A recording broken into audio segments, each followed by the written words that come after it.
जी अस्सलाम वालेकुम। कैसे हैं भाई आप लोग? ठीक हैं? आवाज आ रही है? अभी बताएं, इस्लामिक स्टडीज की क्लास आपने ली और कैसी थी वो क्लास?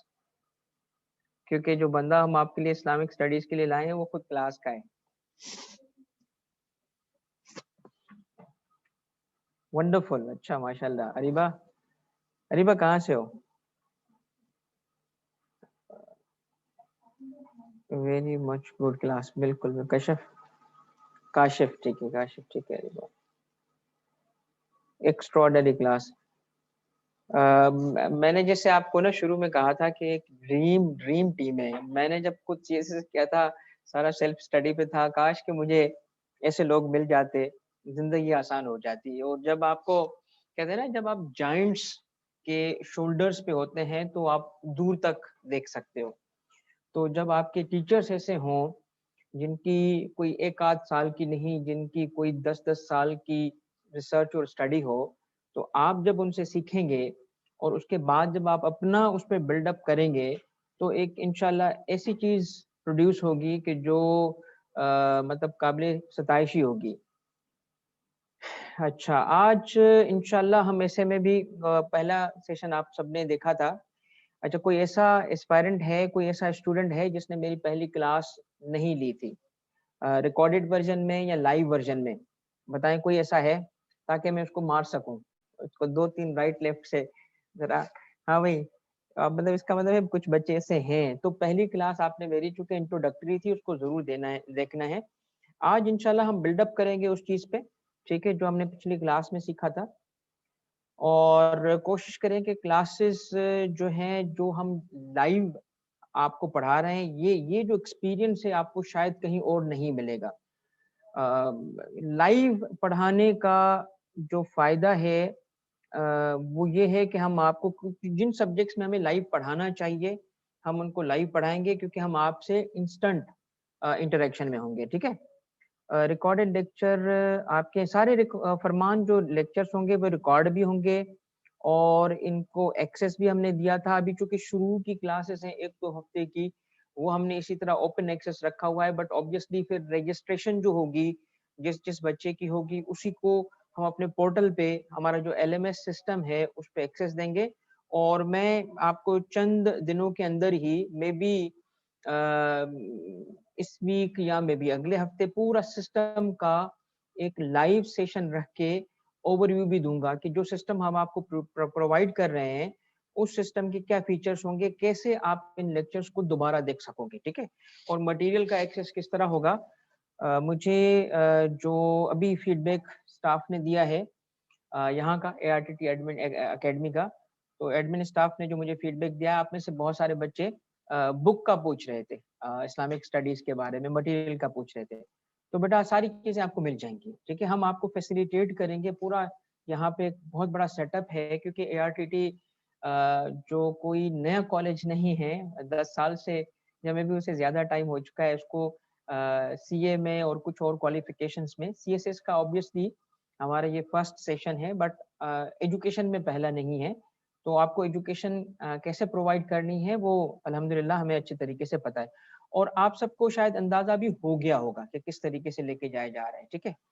अपनी वैल्यूएबल कमेंट्स से ज़रूर आगाह कीजिएगा। मुझे डायरेक्टली मेरा नंबर गिवन होता है ग्रुप के अंदर, ठीक है? और आपके जो भी इश्यूज़ हों, जो भी मसाइल हो, डायरेक्टली आप मुझसे इंटरेक्ट कर सकते हो। स्टाफ में सीनियर जो लोग हैं, उनसे आप इंटरेक्ट कर सकते हो। सर वसीम हैं, उमैमा है, ये लोग आपको गाइड करते रहेंगे, ठीक है? तो shall we start now? Shall we start? अच्छा, लिंक वसीम इनका शेयर कर दीजिएगा दोबारा ग्रुप के अंदर, जो फर्स्ट क्लास थी उसका, ठीक है? चलें बेटा, बिस्मिल्लाह करते हैं। अच्छा, हम आज का जो लेक्चर है उसको 2 पार्ट्स में डिवाइड करते हैं। पहला पार्ट जो होगा उसमें थोड़ी-सी चीज़ें ऐसी हैं जो कि सिखाऊँगा। दोबारा कुछ चीज़ें जो फर्स्ट क्लास में मैंने सिर्फ मेंशन की थी टाइम की लिमिटेशन की वजह से, उसको दोबारा मैं एक्सप्लेन करूँगा। और जो सेकंड पार्ट है, वो बड़ा इम्पोर्टेंट पार्ट है। वो है इन अ वे प्रैक्टिस, जिसको प्रैक्टिस सेशन कहें। क्योंकि देखिए कहते हैं खाने का जो मज़ा है ना, वो खा के देखने में है, ठीक है? वो सोचने में नहीं है। तो जो सब्जेक्ट मैं पढ़ा रहा हूँ वो है इंग्लिश ऐसे। तो ऐसे आपको सुन के कभी भी नहीं आएगा कि बंदा बस सुनता रहे, लेक्चर्स सुनता रहे और मुख्तलिफ चीज़ें जो हैं वो पढ़ता रहे, इससे ऐसे पास नहीं होगा। आप देखिए अभी जो लास्ट रिज़ल्ट आया है सीएसएस का, जो लोग एलोकेट हुए, जो लोग नहीं एलोकेट हुए या जो पास भी नहीं हुए, अब देखिए बहुत सारा ऐसा नंबर है बच्चों का जिनका इंग्लिश कॉम्पोज़िशन में अच्छे मार्क्स हैं। चंद बच्चे आप में से हैं जिन्होंने मुझसे राब्ता किया तो इवन 70s में भी मार्क्स हैं, बहुत अच्छे मार्क्स हैं प्रेसी कंपोज़िशन में बट ऐसे फेल। अच्छा फेल भी मिज़रेबली फेल 12, 15, 20 क्यों? क्योंकि देखिए ये वो सब्जेक्ट है जो प्रैक्टिस से आएगा। मेरा जो सबसे बड़ा रोल होगा ना, वो आपको पढ़ाने से ज़्यादा प्रैक्टिस कराने का होगा, मैं खुद भी करूँगा। देखिए, हमारे उस्ताद ने हमें सिखाया कि भई जो बच्चों से काम करवाना है, वो खुद करो, ठीक है? तो ये नहीं है कि सिर्फ़ आप लिख रहे होंगे, मैं आपके साथ लिख रहा हूँगा। मैंने आपके आज के सेशन के लिए एक एक पैराग्राफ लिखा, ठीक है? फिर उस पैराग्राफ को मैंने मनूवर किया, आगे-पीछे किया। फिर ताकि मैं आपको शो कर सकूँ, बहुत सारी चीज़ें वो जो सिर्फ़ आप थ्योरी में जानते हो और आपको अभी उसकी सही से रियलाइज़ेशन नहीं है, ठीक है? अच्छा अब देखिए एक में पार्टिसिपेंट हैं अभी, इसमें उन्होंने बताया है, नाम मैं नहीं लूँगा, 81 मार्क्स कंपोज़िशन में, आउटस्टैंडिंग।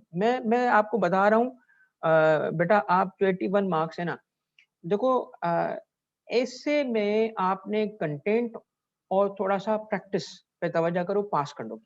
ठीक है? चलें आगे हम बढ़ते हैं। आज के सेशन में जो चीज़ हम देखेंगे, सबसे पहले तो 2 स्टेजेस को मैं कवर करूँगा। सबसे पहली स्टेज क्या होगी?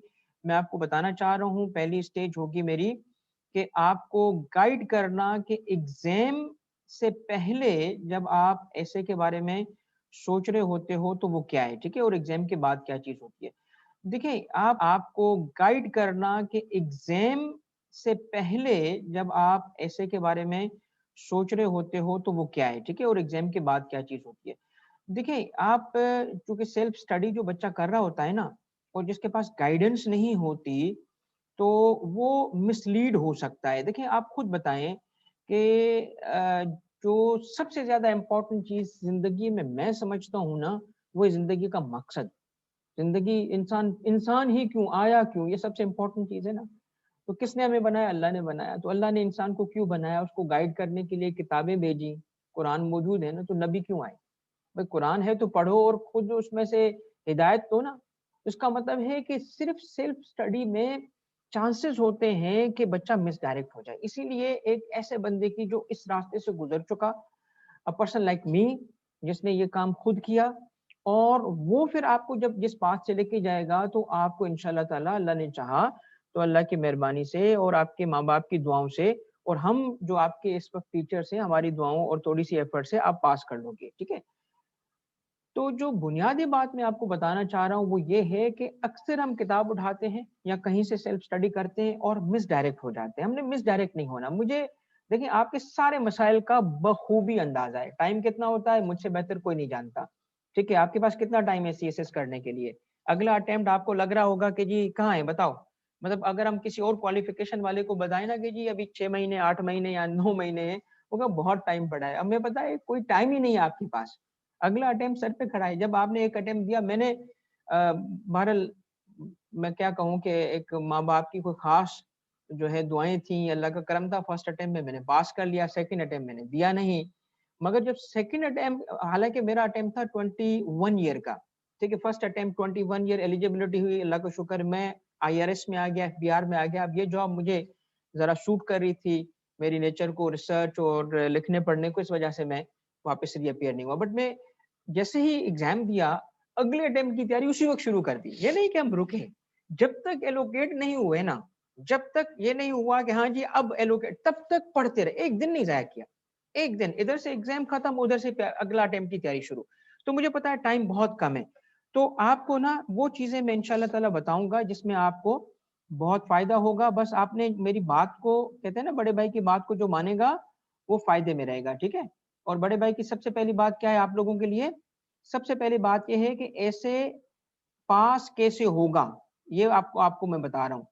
ठीक है, एक छोटी सी बस एक एडवाइस सुन लो, फिर मैं आगे मूव करता हूँ, आज के टॉपिक पे आ जाऊंगा। पहली बात मेरी क्या है, पहली बात आपका ऑब्जेक्टिव क्या है, सीएसएस। ये स्क्रीन नजर आ रही है आपको, बोर्ड नजर आ रहा है, वन नोट नजर आ रहा है, काइंडली कंफर्म करो बच्चों। तो और इंटरेक्ट करना है आपने मुझसे, ठीक है, ऐसे नहीं कि मैं दीवार को पढ़ा रहा हूँ ना आप दीवार से सुन रहे हो। कोई टीवी नहीं है, कोई यूट्यूब नहीं है, हम लाइव क्लास में हैं, लाइव क्लास में। You are listening to me, तो आपको मुझसे इंटरेक्ट करना पड़ेगा, और जो चीजें मैं करवाऊंगा आपको करनी पड़ेंगी, ठीक है। घर में बैठे हो बट पागल दिखने चाहिए, घर वाले कहें ये पागल हो चुका है, ऐसे बात करो जैसे तुम क्लासरूम में बैठे हो। और मोहल्ले वालों तक आवाज नहीं गई तो आप मेरे फिर उस्ताद, मैं स्टूडेंट नहीं हूँ, मैं तुम्हारा उस्ताद नहीं हूँ, मैं तुम्हें स्टूडेंट मानता ही नहीं हूं जब तक तुम तवज्जो से नहीं पढ़ोगे, ठीक है बच्चा। चलो अब ये बात सुनिएगा, सीएसएस का पाथ जो है ना, मैं आपको बताऊंगा आपको कहां से आएगा। सीएसएस का जो पाथ है ना, जैसे वो कहते हैं ना कॉन्फिडेंस के लिए, कॉन्फिडेंस के लिए क्या कहते हैं कि जी किसको, अगर कोई शाय है, कॉन्फिडेंट नहीं है, तो कहते हैं fake it to make it. सुना है ना आपने, fake it to make it. तो सीएसएस का पास करना है ना, मैं आपको पाथ बताता हूँ। पाथ क्या है इसका, write it to pass it, write it, ये मैं अपनी तरफ से बना रहा हूं, ठीक है, write it to pass it. CSS के लिए क्या है, राइट इट। देखो आपके सारे पेपर, सारे पेपर सिवाय जो अकाउंटिंग की तरह जो कैलकुलेशन है या किसी का मैथ बहुत कम ही होगा, सारे डिस्क्रिप्टिव में है कि नहीं है, उसमें लिखना पड़ेगा।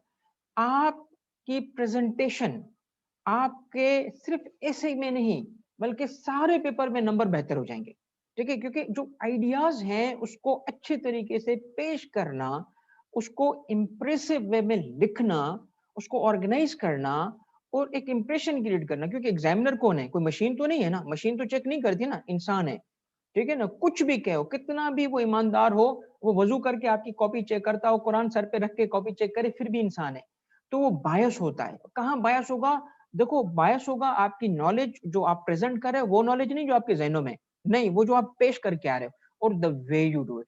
प्रेजेंटेशन प्रेजेंटेशन प्रेजेंटेशन याद रखो।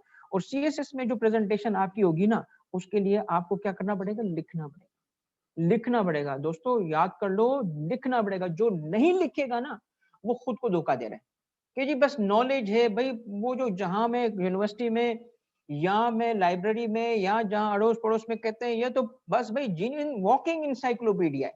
भाई ऐसा वॉकिंग इंसाइक्लोपीडिया हमने 3-3 अटेम्प्ट में फेल होते हुए देखे। It is not just your knowledge, ठीक है, it is your ability and skill to present it. तो आपके पेपर बोलने का टाइम तो बाद में मिलता है ना, रिटन पास, उससे पहले क्या है, राइटिंग। तो क्या करेंगे, write it to pass it, याद रखिए, सेट है ये बात। तो अब write it to pass it में ना आप में वो एबिलिटी पैदा करना, ठीक है, वो एबिलिटी पैदा करना कि आप पेपर में गए, आप देखें, आप में से जिसने अटेम्प्ट दिया हुआ है वो मुझे बताएं कि कितने सवालात ऐसे थे जो आपने वहीं जवाब लिखे, आपने वहीं उसके जवाबात लिखे, आप पहले से उसके लिए तैयार नहीं थे, आपने उस तरीके से तैयारी नहीं की थी, बताएं जरा मुझे। ऐसे हैं सवालात थे आपके किसी पेपर में,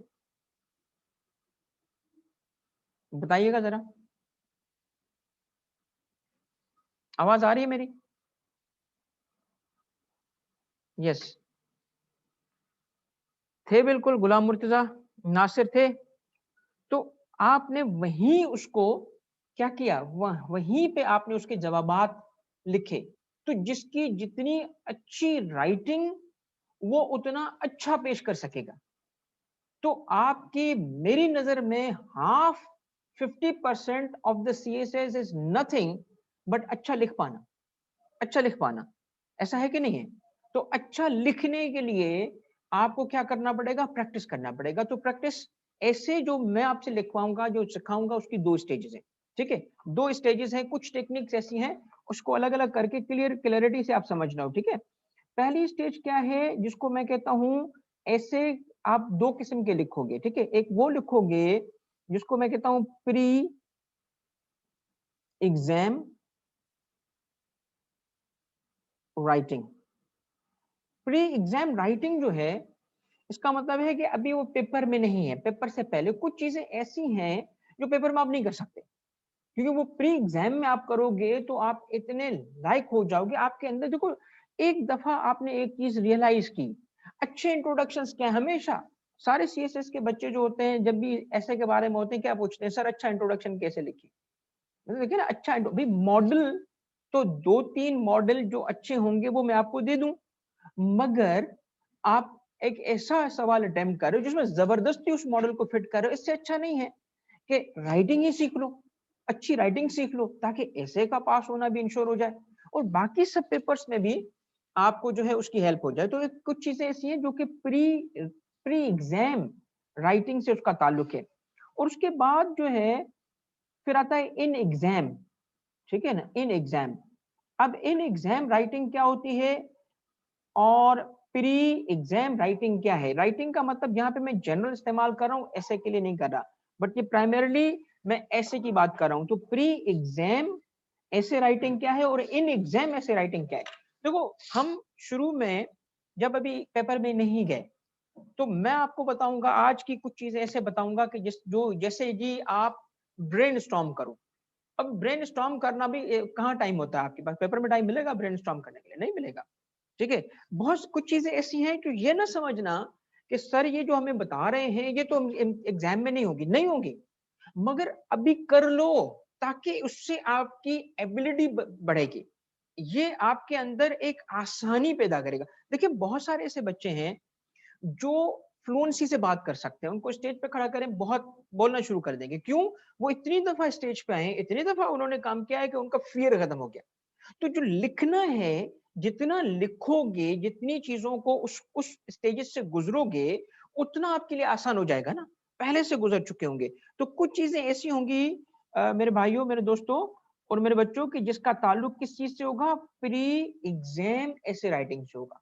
यानी यहाँ हम कुछ ऐसे काम भी करेंगे जो एग्जाम में नहीं कर सकते, मगर इसलिए करेंगे ताकि हमारी एबिलिटी पैदा हो, हमें लिखना आ जाए, ठीक है। और फिर जब हम सीख लेंगे, यानी ये चीजें सीख लेंगे, तो उनमें से कुछ चीजें हम नहीं करेंगे और सीधा सीधा एग्जाम का जब ऐसे लिखेंगे तो उसमें 4 स्टेप होते ही नहीं है, स्ट्रेट लिखना शुरू करेंगे, ठीक है। तो इसीलिए कुछ चीजें ऐसी यहाँ आएंगी जो आप एग्जाम में नहीं करते, बट बेयर विथ मी, ये ना सोचना कि ये जो सर पढ़ा रहे हैं ये एग्जाम के काम का नहीं है, नहीं, एग्जाम का रास्ता इसी के थ्रू आएगा। क्लियर हो गई बात?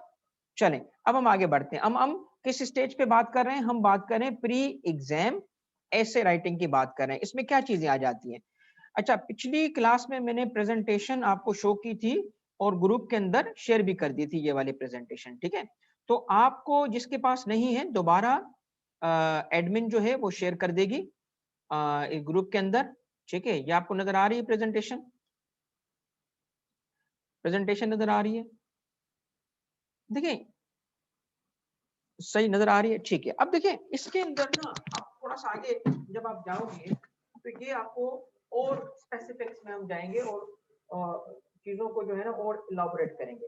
मगर अगर हम राइटिंग प्रोसेस की बात करें, राइटिंग इज अ प्रोसेस ना, तो राइटिंग प्रोसेस की बात करें तो राइटिंग प्रोसेस को हम 4 स्टेजेस में डिवाइड कर सकते हैं। अगेन, ये जो बात हो रही है, अब आवाज ठीक है बच्चों? अगेन जो ये बात हो रही है, अच्छा अगेन ये जो, अच्छा आवाज का किसी भी चीज का इशू हो तो आपने मुझे बताना है, ठीक है, इंटरेक्ट करते रहना है। अब ये जो बात हो रही है, कितनी स्टेजेस की बात हो रही है? 4 स्टेजेस की बात हो रही है। तो क्या ये 4 की 4 स्टेजेस आप एग्जाम में करोगे, पेपर में करोगे? नहीं करोगे, ठीक है। इसमें से आप कुछ काम नहीं कर सकोगे, मगर ये अब मसलन क्या नहीं कर सकते? आप प्री राइटिंग में आपके पास टाइम नहीं होता एग्जाम के अंदर कि प्री राइटिंग की ये चीजें कर सके, या आप री राइटिंग की जो 4th स्टेज है इसको कर सके, आप नहीं कर सकते। आपको रिव्यू और एडिट करने का टाइम भी नहीं मिलता। मगर क्या इसका मतलब है कि हम ये करें ही नहीं? क्योंकि हम एग्जाम में नहीं करते तो अभी ये ना करें, ऐसा थोड़ी है। ये अभी करेंगे तो इस लायक बनेंगे कि एग्जाम का जो हमारा ड्राफ्ट होगा ना, वो एक्सीलेंट ड्राफ्ट होगा। मैं आपको बताता हूं कि अगर आपका फर्स्ट ड्राफ्ट, कौन सा draft? First draft worst draft हो तो क्या चाहते हो? अपनी पूरी जो जिंदगी की एफर्ट है वो एक ऐसे ड्राफ्ट पे छोड़ के आना चाहते हो जो मेरी नजर में फर्स्ट होने की वजह से वर्स्ट होता है? क्या ये करना चाहिए? या आपको पहले से जो टाइम है उसको ऐसे मैनेज करें, कि जो बड़े-बड़े टॉपिक्स हैं, जो कॉमनली आने वाले टॉपिक्स हैं, जो करंट इश्यूज चल रहे हैं, उस पे आपका पहले से ही कुछ ना कुछ काम किया हो, कुछ ना कुछ उस पे लिखा हो। तो अगर उसी चीज पे नहीं भी आया, उसकी मिलती-जुलती चीज पे ऐसे आ गया, तो आपका एक ज़हन का flow, the way you organise your ideas, वो बना हुआ होगा। तो वर्स्ट ड्राफ्ट पे नहीं जाएंगे, हम अपनी पूरी एफर्ट पर पूरी जिंदगी एक ऐसी चीज पे नहीं छोड़ेंगे। हम इस वजह से क्या करेंगे, मेरी इस बात को आपने फॉलो करना है, आप फॉलो करके देखो। जैसे मैंने आपको पिछली क्लास में भी कहा था चंद चीजों के बारे में, करो, हफ्ते के अंदर, 15 दिन के अंदर आपको खुद चेंज नजर आएगा। ठीक है, तो पहली स्टेज क्या है, प्री राइटिंग, और ये हमने करना है। प्री राइटिंग का क्या मतलब है, देखो इस वक्त आपने किस चीज पे लिखना है, एग्जाम की बात नहीं हो रही, ये किस चीज की, अभी जो आप प्रोसेस सीख रहे हो, ये एग्जाम की राइटिंग का नहीं है। ये किस चीज का है, ये है प्री एग्जाम ऐसे राइटिंग का है, इसमें हम सीख रहे हैं चीजें। तो पहली चीज क्या होगी प्री राइटिंग में, चूज अ टॉपिक। ठीक है, चूज अ टॉपिक। अब मैं आपसे कहता हूं कि आपको मैं अगर अभी बोलूं कि मुझे एक पैराग्राफ, जैसे पिछली क्लास में मैंने आपको टॉपिक सेंटेंस में पूछा था, बहुत अच्छे जवाब भी आए थे और नॉट सो गुड भी जवाब आए थे। मैं आपसे कहता हूं आपको एक पैराग्राफ लिखना है, तो किस टॉपिक पे लिखोगे, जिस टॉपिक बताओ, जल्दी जल्दी बताते जाओ सारे। पैलेस्टीन इशू गुड, और जल्दी जल्दी बताते जाएं, सबने बताना है, सब सब इंटरेक्ट करेंगे मेरे से। बताओ भाई, पाकिस्तान, अरे बाप बहुत जनरल है, पाकिस्तान पे पैराग्राफ लिखोगी या किताब लिखोगी? आर्टिफिशियल डेमोक्रेसी इन पाकिस्तान, कोविड-19, एनर्जी क्राइसिस, और बताओ और बताओ और बताओ, economy, Palestine issue, Palestine issue, education in system, ये क्या है, एजुकेशन, वाटर वाटर प्रॉब्लम, कोविड-19, violence, climate, crypto currency crisis. देखो ये मैं इसलिए बता रहा हूँ आप सबको ताकि सुनो, सिंगल नेशनल करिकुलम है, bad governance in Pakistan, pandemic, unemployment, Armenia Azerbaijan conflict, mafia, Kashmir issue. देखो दिस, यही तो सीएसएस है, यही तो सीएसएस है। ये जो मैंने बोला ना, इसको लिख लो, इस पे प्रैक्टिस कर लो। Are you getting my point, are you getting my point? लिखना, तो टॉपिक जो होगा इन्हीं में से तो होगा ना। हम थोड़ी ये करेंगे कि उठाएं जी कोई ऐसा टॉपिक उठाएं जिस टॉपिक का जो कॉमन सीएसएस से लिंक ना हो, सीएसएस के किसी पेपर से लिंक ना हो। ठीक है, तो ये जो टॉपिक्स हैं यही टॉपिक होंगे। यानी इन अदर वर्ड्स, सुनिएगा, in other words, by the time जब आप ये कोर्स कंप्लीट करोगे मेरा ऐसे का, तो आपकी एक हद तक इस कोर्स के थ्रू भी पाकिस्तान अफेयर्स और करंट अफेयर्स की तैयारी हो रही होगी। ठीक है, पाकिस्तान अफेयर्स, करंट अफेयर्स, क्योंकि हमने जो प्रैक्टिस करनी है वो कॉमन नेचर की करनी है। और फिर इसके साथ साथ हम फिर स्पेशलाइज टॉपिक पे भी जाएंगे, मसलन फिलोसफी बेस्ड, लिटरेचर बेस्ड, उस पे भी जाएंगे। आप ऐसे जिस चीज का बैकग्राउंड होगा वो अपने हिसाब से।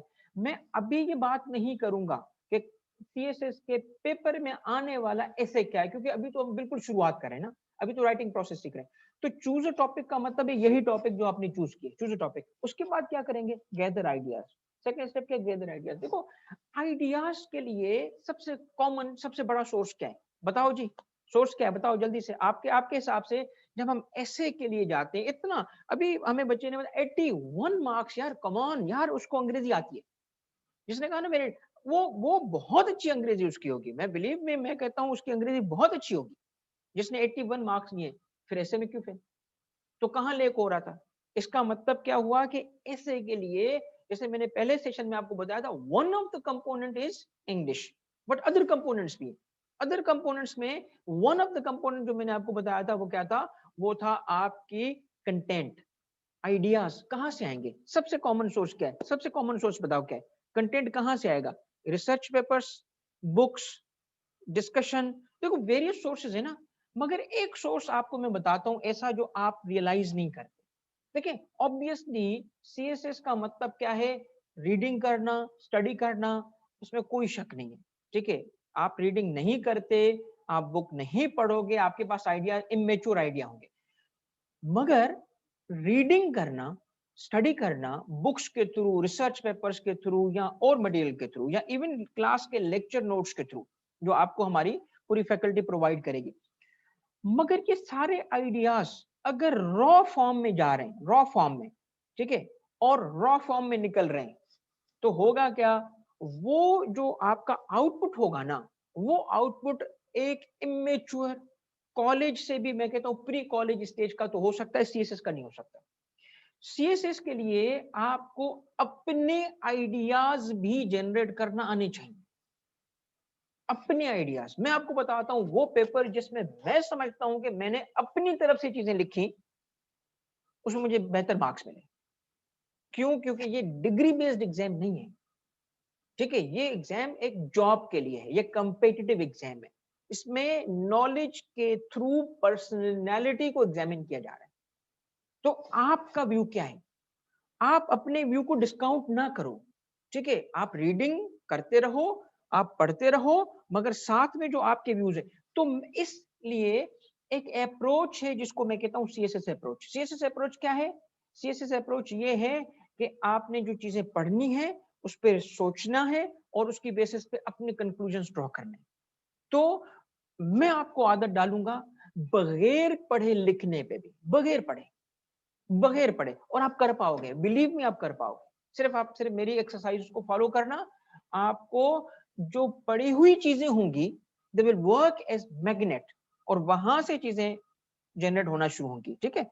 अच्छा, इसके बाद क्या होगा? आइडियाज गैदर करना। भाई आइडियाज गैदर करना, ऑब्वियसली जिन टॉपिक पे सीएसएस के जो टॉपिक्स आते हैं ऐसे में, उसके लिए हमें पढ़ना पड़ेगा। अब वाटर क्राइसिस है, गवर्नेंस है, कोविड है और मसाइल है, पढ़ना पड़ेगा, ठीक है? पढ़ने के अलावा, मगर देखो अभी लास्ट जो अटेम्प्ट था उसमें कोविड का कौन सा एस्पेक्ट आया? सबको पता था जी कोविड पे सवाल आएगा, मगर एस्पेक्ट क्या है? आपने, जिसने नहीं देखा ना, जाके चेक करना कि उसने कोविड नहीं उठाया, मगर कोविड का एक एस्पेक्ट उठाया कि जी पाकिस्तानी जो बायोकेमिस्ट हैं उनके लिए चैलेंजेस क्या है। अब देखो एस्पेक्ट भी वो उठाया जिसके लिए लीस्ट प्रिपेयर्ड होंगे। मगर बात यह है कि अगर आपकी एज अ होल अगर तैयारी थी, एज अ होल कोविड की तैयारी थी, तो आप मैनेज कर सकते हो उस वक्त जब आप में सोचने की, अपना व्यू बनाने की, आइडियाज को एज अ रॉ मटेरियल लेके खुद लिखने की आदत थी। तो मैं एक मिसाल देता हूँ। एक सब्जेक्ट जर्नलिज्म या मास कम्युनिकेशन है। उस जर्नलिज्म या मास कम्युनिकेशन में पढ़ाया जाता है कि इलेक्ट्रॉनिक मीडिया के इफेक्ट क्या है या रोल क्या है, ठीक है?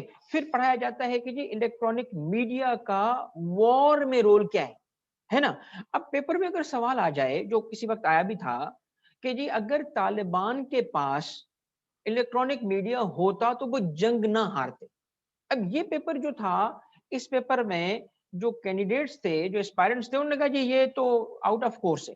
आउट ऑफ कोर्स नहीं है, करंट अफेयर्स का सवाल है, करंट अफेयर्स का सवाल नहीं है, ये जर्नलिज्म का ही सवाल था। उन्होंने इसको कॉन्टेक्स्ट में जो है वो ढाल दिया, तो रिजल्टेंटली लगा क्या, ये कोर्स से बाहर है, कोर्स से बिल्कुल बाहर नहीं है।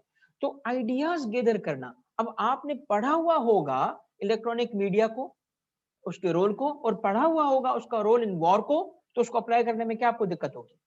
आई hope you are getting my point. तो आइडियाज गैदर करना, उसको ऑर्गेनाइज करना, ये पूरा प्रोसेस क्या कहलाएगा? प्री राइटिंग कहलाएगा। ये मैं आपसे करवाऊंगा। उसके बाद आता है ड्राफ्ट। ड्राफ्ट का क्या मतलब है? आपने उसको लिखना है, ठीक है? लिखने में सबसे पहली बात एक याद रख लो कि आपने सोचना नहीं है। देखिए एक एक एक कहते हैं फ्री राइटिंग। देखो इस वक्त पेपर में तो नहीं जा रहे ना, इस वक्त खुद को जज नहीं करेंगे आप ये नहीं कहेंगे कि जी अच्छा लिखा बुरा लिखा, नहीं। Just right, remember this, just right, just right. लिखो, पेपर काला करो, क्योंकि जैसे जैसे आप लिखोगे ना, तो आपका डर खत्म होगा। जैसे जैसे आप लिखोगे, आपको बेटर वेज ऑफ ऑर्गेनाइजिंग खुद ही आना शुरू हो जाएंगे। आपको आहिस्ता आहिस्ता से चीजें, थोड़ी सी कॉन्फिडेंस बढ़ेगा लिखने से, ठीक है? आपने अगर पेपर पे लिखा ही नहीं और आप जहन बना के बैठे हो कि जी आप तो कोई शेर हो, आप तो कोई किंग हो, ऐसा नहीं है, ठीक है? मच्छर भी हम नहीं मार सकते फिर तो लिखें, ताकि एक रियलाइजेशन हो कि कितना बुरा लिखते हैं, ताकि पता चले कि एग्जाम से पहले मुझे रियलाइजेशन हो, ताकि और राइटिंग प्रैक्टिस के थ्रू हम उसको इंप्रूव कर सकें। उसके बाद क्या आता है जी? रिव्यू करना। अब रिव्यू आप खुद भी कर सकते हो, बट ऑब्वियसली रिव्यू करने के लिए ही मेरा जो रोल होगा वो बड़ा इंपॉर्टेंट होगा कि आपके राइटिंग्स को मैं क्रिटिकली एग्जामिन करूंगा और उसके बाद आपको फीडबैक दूंगा। ये सारी बातें मैं आपको over a period of time करके दिखाऊंगा। आखिर में क्या है, ये रीराइटिंग की बात है कि उसको रिवाइज करना। ये देखिए ना, अगेन एग्जाम में तो नहीं करेंगे ना, मगर उससे पहले तो करें ना, ताकि आपकी एबिलिटी इतनी बढ़े कि आप एक अच्छा लिख सको अपने। देखो मैं कहूंगा कि आप ये काम अगर वीकली नहीं कर सकते, ठीक है ना, वीकली नहीं कर सकते, तो 10 दिन में एक दफा करना पड़ेगा। देखो ये काम वो नहीं है, क्योंकि आप जब बाकी सब्जेक्ट पढ़ते हो तो उसमें चूंकि नॉलेज बढ़ती है। अभी क्या पढ़ा जी, करंट अफेयर्स, फला इशू पढ़ा, क्या पढ़ा जी, जनरल साइंस को मैंने ये पढ़ा जी, फला टॉपिक सोलर सिस्टम। आपको लगता है कि मैं तैयारी कर रहा हूँ, मैं करीब होता जा रहा हूँ, ठीक है। राइटिंग में फील नहीं होता कि कुछ कर रहे हैं, इसीलिए सबसे कम टाइम आप राइटिंग को देते हो। बताएं जी मुझे कितना टाइम दिया था? जिस बच्चे के 81 मार्क्स थे और ऐसे रुक गया, आप बताओ कितने मार्क्स थे बेटा आपके? आपने कितनी प्रैक्टिस की थी? ऑनेस्टली बताएं कितनी प्रैक्टिस की थी? जो काम हमने पेपर में करना होता है उसी की प्रैक्टिस नहीं करते। बताएं आपने पेपर में क्या काम करने होते हैं? दो दो काम करने होते हैं ना। एक सवाल को पढ़ना और पढ़ के समझना, और दूसरा काम क्या होता है आपने करना? सारा काम क्या? लिखना ही तो होता है। तो लिखने की प्रैक्टिस अगर हम नहीं करेंगे तो आप मुझे बताएं क्या ये अच्छी तैयारी कहलाएगी? हाँ, नॉलेज आप इंसाइक्लोपीडिया, देखो सीएसएस, मैं आपको बताऊं, मुझे ना, मैं अल्लाह का शुक्र अदा करता हूं कि मैं सीएसएस में आया। और फिर ये अगेन मैं कहूंगा, मेरी कोई हैसियत नहीं है, कोई औकात नहीं है, माँ बाप की दुआएं हैं कि पास भी कर लिया। मगर मैं इसलिए शुक्रगुजार हूं कि मैं सीएसएस के पाथ पे आया, क्योंकि सीएसएस ने इतना पढ़ाया कि मैं अक्सर फील करता हूं कि मेरी मैच्योरिटी लेवल बढ़ गई। मतलब मैच्योरिटी लेवल इतना बढ़ गया, सीएसएस में जो भी जाता है ना, वो स्टार्ट में बेशक वो बहुत उसको फील होता है कि कुछ नहीं आता, ठीक है ना। आपने ग्रेजुएशन किया होता है, जैसा वैसा एजुकेशन सिस्टम है, सबको पता है कैसा है। एक जिस किस्म के सिस्टम से हम गुजर के आ रहे हैं, आप सबको पता है कि इतना अच्छा एजुकेशन सिस्टम नहीं है पाकिस्तान का। मैं एक ऐसे कॉलेज में गया था जिसमें मैंने एक क्लास अटेंड नहीं की, मुझे टीचर के नाम तक नहीं आते, क्योंकि कॉलेज चलता ही नहीं था। तो मुझे बताओ ना, इस सिस्टम का बच्चा जब सीएसएस के एग्जाम में स्टार्ट करेगा तो वो किस लेवल पे स्टार्ट करेगा? बहुत छोटे लेवल पे करेगा ना। मगर सीएसएस वो चीज है जो आप में ट्रांसफॉर्मेशन लाता है, आपको चेंज करता है। फिर जब वही बच्चे जिनको दोस्त जानते हैं ना, वो कहते हैं अच्छा यार ये तो गली में ऐसे घूमता फिरता था, पता ही, वो जब सीएसएस अफसर बनते हैं तो फिर देखिए उनकी टॉप, फिर वो देखिए कैसे मैनेज कर लेते हैं सब कुछ, क्राइसिस मैनेज कर रहे होते हैं, बड़े बड़े डिसीजंस ले रहे होते हैं। कैसे? ये मुल्क ऐसे भी तो नहीं चलता ना। मतलब ऐसे भी तो नहीं चलता ना कि अच्छा जी नहीं चलता, नहीं चलता तो इस वक्त क्या होता? वो लॉलेसनेस होती, घरों में लोग घुसते और आपको, मतलब आप यू कांट इमेजिन। स्ट्रक्चर तो है ना, जैसा तैसा गवर्नेंस का जो भी लेवल है, अच्छा नहीं है, बट ऐसी भी तो बात नहीं है ना, तो कोई तो है ना जो लोग चला रहे हैं, मतलब कुछ तो है ना सिस्टम जो चल रहा है। मैं डिफेंड नहीं कर रहा ब्यूरोक्रेसी को, बट कहने का मेरा मकसद क्या है, सीएसएस आपको बहुत कुछ देगी, ठीक है। अब अपना एम हासिल करने के लिए 80% जब आप मेहनत कर लेते हो तो 20% क्यों छोड़ते हो? ये 20% जो छोड़ के जाते हो ना, ये क्रिटिकल साबित होता है। और वो जो छोड़ के जाते हो ना, वो राइटिंग छोड़ के जाते हो, मुझे पता है, ठीक है, क्योंकि मुझे भी अंदाजा है इस चीज का। आगे बढ़ते हैं। अब ये चार्ट ना जो मैं आपको शो कर रहा हूँ, ये रिपीट होता रहेगा, ये आगे आता रहेगा, ठीक है। मैंने आपको कहा था कि ये जो मैंने प्रेजेंटेशन बनाई है, ये एक बुक है, जिस इसी बुक ने मुझसे ऐसे पास करवाया था, इसी बुक ने इन अ वे मेरी राइटिंग को ठीक किया था, ठीक है। कॉलेज राइटिंग इसका नाम है, फ्रॉम पैराग्राफ टू ऐसे। ये बुक फॉर्म में भी मैं आपको शेयर कर दूंगा ग्रुप के अंदर, और हमारे पोर्टल पे ये अवेलेबल होगी, ये बुक फॉर्म में। तो उसी की ये आइडियाज है जिससे मैंने खुद ये काम किया था, ठीक है। अच्छा, मैं इसीलिए इसके ना वेरियस चीजों पे वेरियस टाइमिंग्स पे आके कवर करूंगा। अब मैं आपको जो प्री राइटिंग थी उससे लेके थोड़ा सा आगे लेके लेके जाऊंगा। तो प्री राइटिंग का बेसिक कॉन्सेप्ट आपको समझ आ गया कि प्री राइट यानी जो प्री एग्जाम राइटिंग में कुछ ऐसे स्टेप्स हैं जो करने चाहिए, हालांकि एग्जाम में हम नहीं करेंगे, ठीक है ना। आपको कुछ चीजें ऐसी करनी चाहिए, ये ना सोचो कि चूंकि एग्जाम में टाइम नहीं होता इन चीजों का तो मुझे अभी नहीं करनी चाहिए। अभी कर लो, आप एक ड्राफ्ट लिखो, उस पे आप करो ब्रेनस्टॉर्मिंग, आप उसकी एडिटिंग भी करो, उसको रीराइट भी करो, ठीक है ना। एक दफा करके तो देखो। आप अगर करके देखोगे आपको अंदाजा होगा कि कितना कुछ बेहतर कर सकते हैं। आपको लिखने से अंदाजा होगा क्या कुछ आपको पता है। बिलीव मी, आपकी रियलाइज, आपका सेल्फ ओपिनियन बेहतर होगा जब आप लिखना शुरू करो। लिखने से एक रियलाइजेशन आती है आपकी अपनी नॉलेज की। वैसे तो कोई ऐसे नहीं होता ना, ठीक है। अच्छा, ये चीजें कि ऐसे में कोटेशन लिख सकते हैं या दूसरी चीजें लिख सकते हैं, बेटा ये सारी चीजें मैं कवर करूंगा। देखिए, एक आप में से जो जो बच्चे कोटेशन की लिस्ट बना के बैठे होते हैं ना, लिस्ट कुछ होते हैं ना, ये कोटेशन की लिस्ट होगी। अब दो जो होंगे वो उसकी बुक बनी होगी, पूरा रजिस्टर बना होगा कोटेशंस का। बिलीव मी, ये फजूल तरीन तरीका है ऐसे लिखने का। भाई कोटेशन जो है आप क्यों पेश करते हो? अब मैं आपसे पूछता हूँ कोटेशन में ऐसी इमरान क्या बात है? कोटेशन पेश करने से क्या होता है? देखो मुझे आप बताओ, आप एक जगह बैठे हो, एक बंदा हर दूसरी चीज पे, दूसरी बात पे आप इकबाल की शायरी कर दे। आप उसे कहोगे यार गुफ्तगू करो मेरे साथ यार, मैं शायरी सुनने आया हूँ या गपशप करने आया हूँ। एक दोस्त तो हर वक्त इकबाल।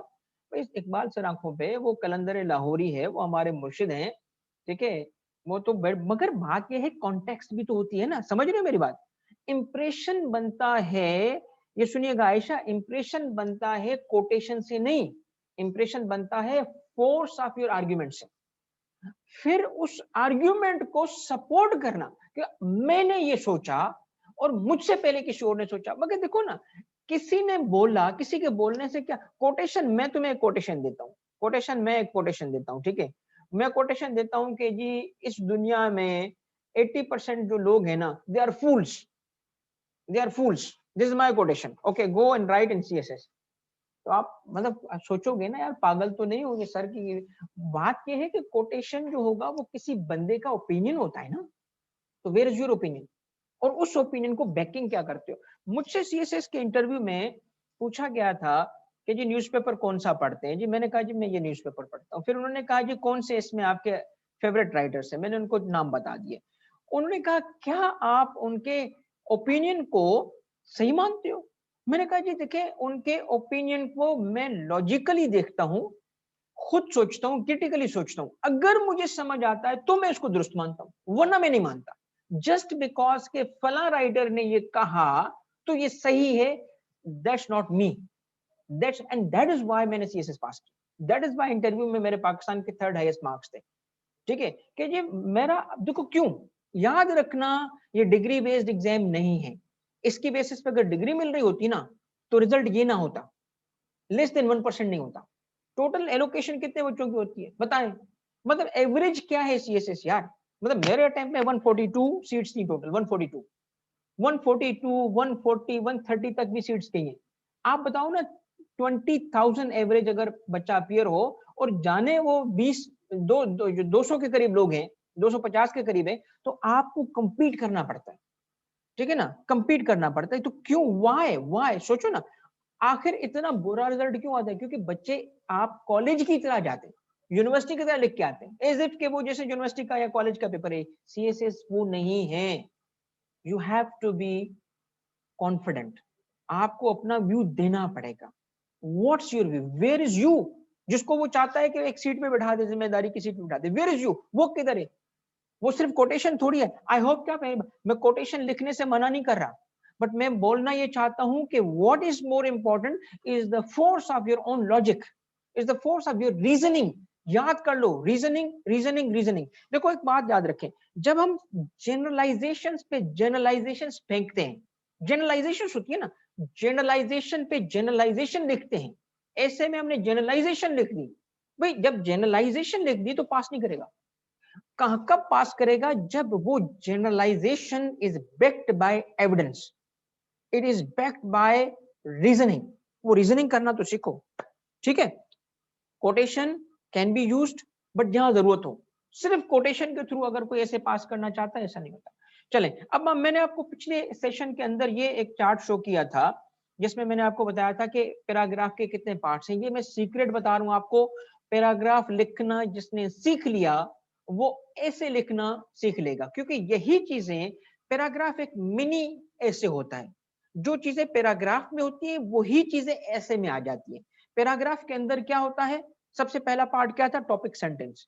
टॉपिक सेंटेंस, तो ऐसे में क्या होगा? उसको टॉपिक सेंटेंस तो नहीं कहते, वो थीम होगा, थीम, ठीक है? वो किस थीम पे हम लिखते हैं, जो आपका टॉपिक आ रहा होता है एग्जाम में, वो आपका थीम होता है। उसके बाद क्या होगा? सपोर्टिंग सेंटेंसेस होते हैं। तो ऐसे में क्या होता है? Supporting paragraph.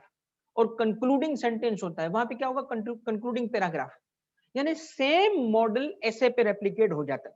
तो अच्छा पैराग्राफ लिखोगे, वही कंपोनेंट पे एक पैराग्राफ जब आप लिखते हो, एक टॉपिक पे, एक एस्पेक्ट पे, दूसरे पे दूसरा, तीसरे पे, अगर पैराग्राफ लिखना आ गया तो ऐसे लिखना आएगा ना। तो इसीलिए इसीलिए फर्स्ट जो हमारी सबसे इंपॉर्टेंट चीज है हमारे लिए, वो है एक अच्छा पैराग्राफ लिखना, उसके रूल्स को समझना और उसकी प्रैक्टिस करना, ठीक है? अच्छा अब मुझे ये बताएं आउटलाइन मीन बिल्कुल आउटलाइंस की जो मैंने आपको कहा ना प्री राइटिंग जो होगी, प्री राइटिंग वो आउटलाइन ही तो है। जब रिक्वायरमेंट होगी, जब रिक्वायरमेंट होगी तो हम देंगे आउटलाइंस, वरना नहीं देंगे। अगर रिक्वायर्ड नहीं है ना, तो आप देखो मुझे एक मेन बात बताओ, मैं आपसे कहता हूं, अगर एग्जामिनर की रिक्वायरमेंट नहीं है आउटलाइन देना, तो तुम दोगे कि नहीं दोगे? बताओ, आपका ओपिनियन क्या है? बताएंगे आउटलाइन आउटलाइन देंगे? आउटलाइन मेन लिख के आओगे? बोलो बेटा। अगर एग्जामिनर कहता है नहीं लिखेंगे, क्यों नहीं लिखेंगे? मैं तो कहता नहीं लिखूं, मैं कभी नहीं लिखूं भाई। मैं इसलिए नहीं लिखूंगा कि आउटलाइन से एक इंप्रेशन क्रिएट कर देंगी, एक इंप्रेशन क्रिएट कर देंगी कि आपने ये कुछ, जब रिक्वायरमेंट है तो मैं लिखूंगा ना।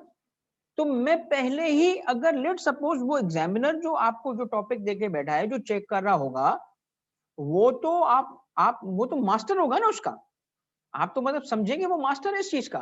तो वो अगर वहां 4 आइडिया अपने नहीं देखता तो स्टार्ट किससे करेगा? स्टार्ट ही बायस से करेगा ना, ये फला चीज नहीं लिखी इसने, फला चीज नहीं। तो वो इंसान है, कितनी भी ईमानदारी से, आप लोग भी ईमानदारी से जब किसी का पेपर चेक करोगे फिर भी इंसान हो। तो याद रखो कि कुछ चीजें ऐसी हैं जो हमने ख्याल रखना है। आउटलाइन रिक्वायर्ड होगा तो लिखेंगे। चलो बेटा आगे जाते हैं अब, ठीक है। मुझे दोबारा बताइएगा कि जो पैराग्राफ होता है, पैराग्राफ को अगर हम डिफाइन करें तो क्या कहेंगे? पैराग्राफ क्या है? कोई आप में से डिफाइन कर सकता है पैराग्राफ को? पैराग्राफ क्या है? पैराग्राफ क्या है बताएं। चले की फीचर बताएं, डिफाइन ना करें, की फीचर बताएं। पैराग्राफ का सबसे इंपॉर्टेंट चीज क्या होती है बताएं? सेट ऑफ आइडियाज है, बिल्कुल ठीक है, इसलिए मैं डेफिनेशन नहीं जाता। सबसे important, the single most important thing about paragraph क्या है? Passage from TS to CS, topic sentence to conclude, ठीक है। ग्रुप ऑफ सेंटेंसेस, की फीचर बताएं। ग्रुप ऑफ सेंटेंसेस बिल्कुल ठीक है, but what is the single, आपकी नजर में मेन आइडिया? सागर क्या मतलब इसका? थोड़ा मतलब ये मैं आपसे कहूँ, single most important feature of a good paragraph क्या होगा?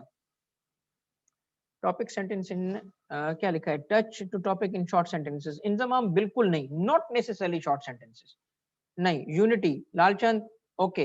होल समरी नहीं, नॉट नेसेसरली। सागर आगे बढ़ो। Complete idea, specific, specific topic, Ayesha ये अल्लाह क्या नाम है इसका यार? अल्लाह आगे चला गया बेटा। अल्लाह रखिया मस्तोई, रखिया क्यों? अल्लाह रखा मस्तोई होता ना। मस्तोई दोबारा रखो अपना जवाब दोबारा, क्योंकि बहुत सारे जवाब आ रहे हैं ना तो ऊपर चला गया है।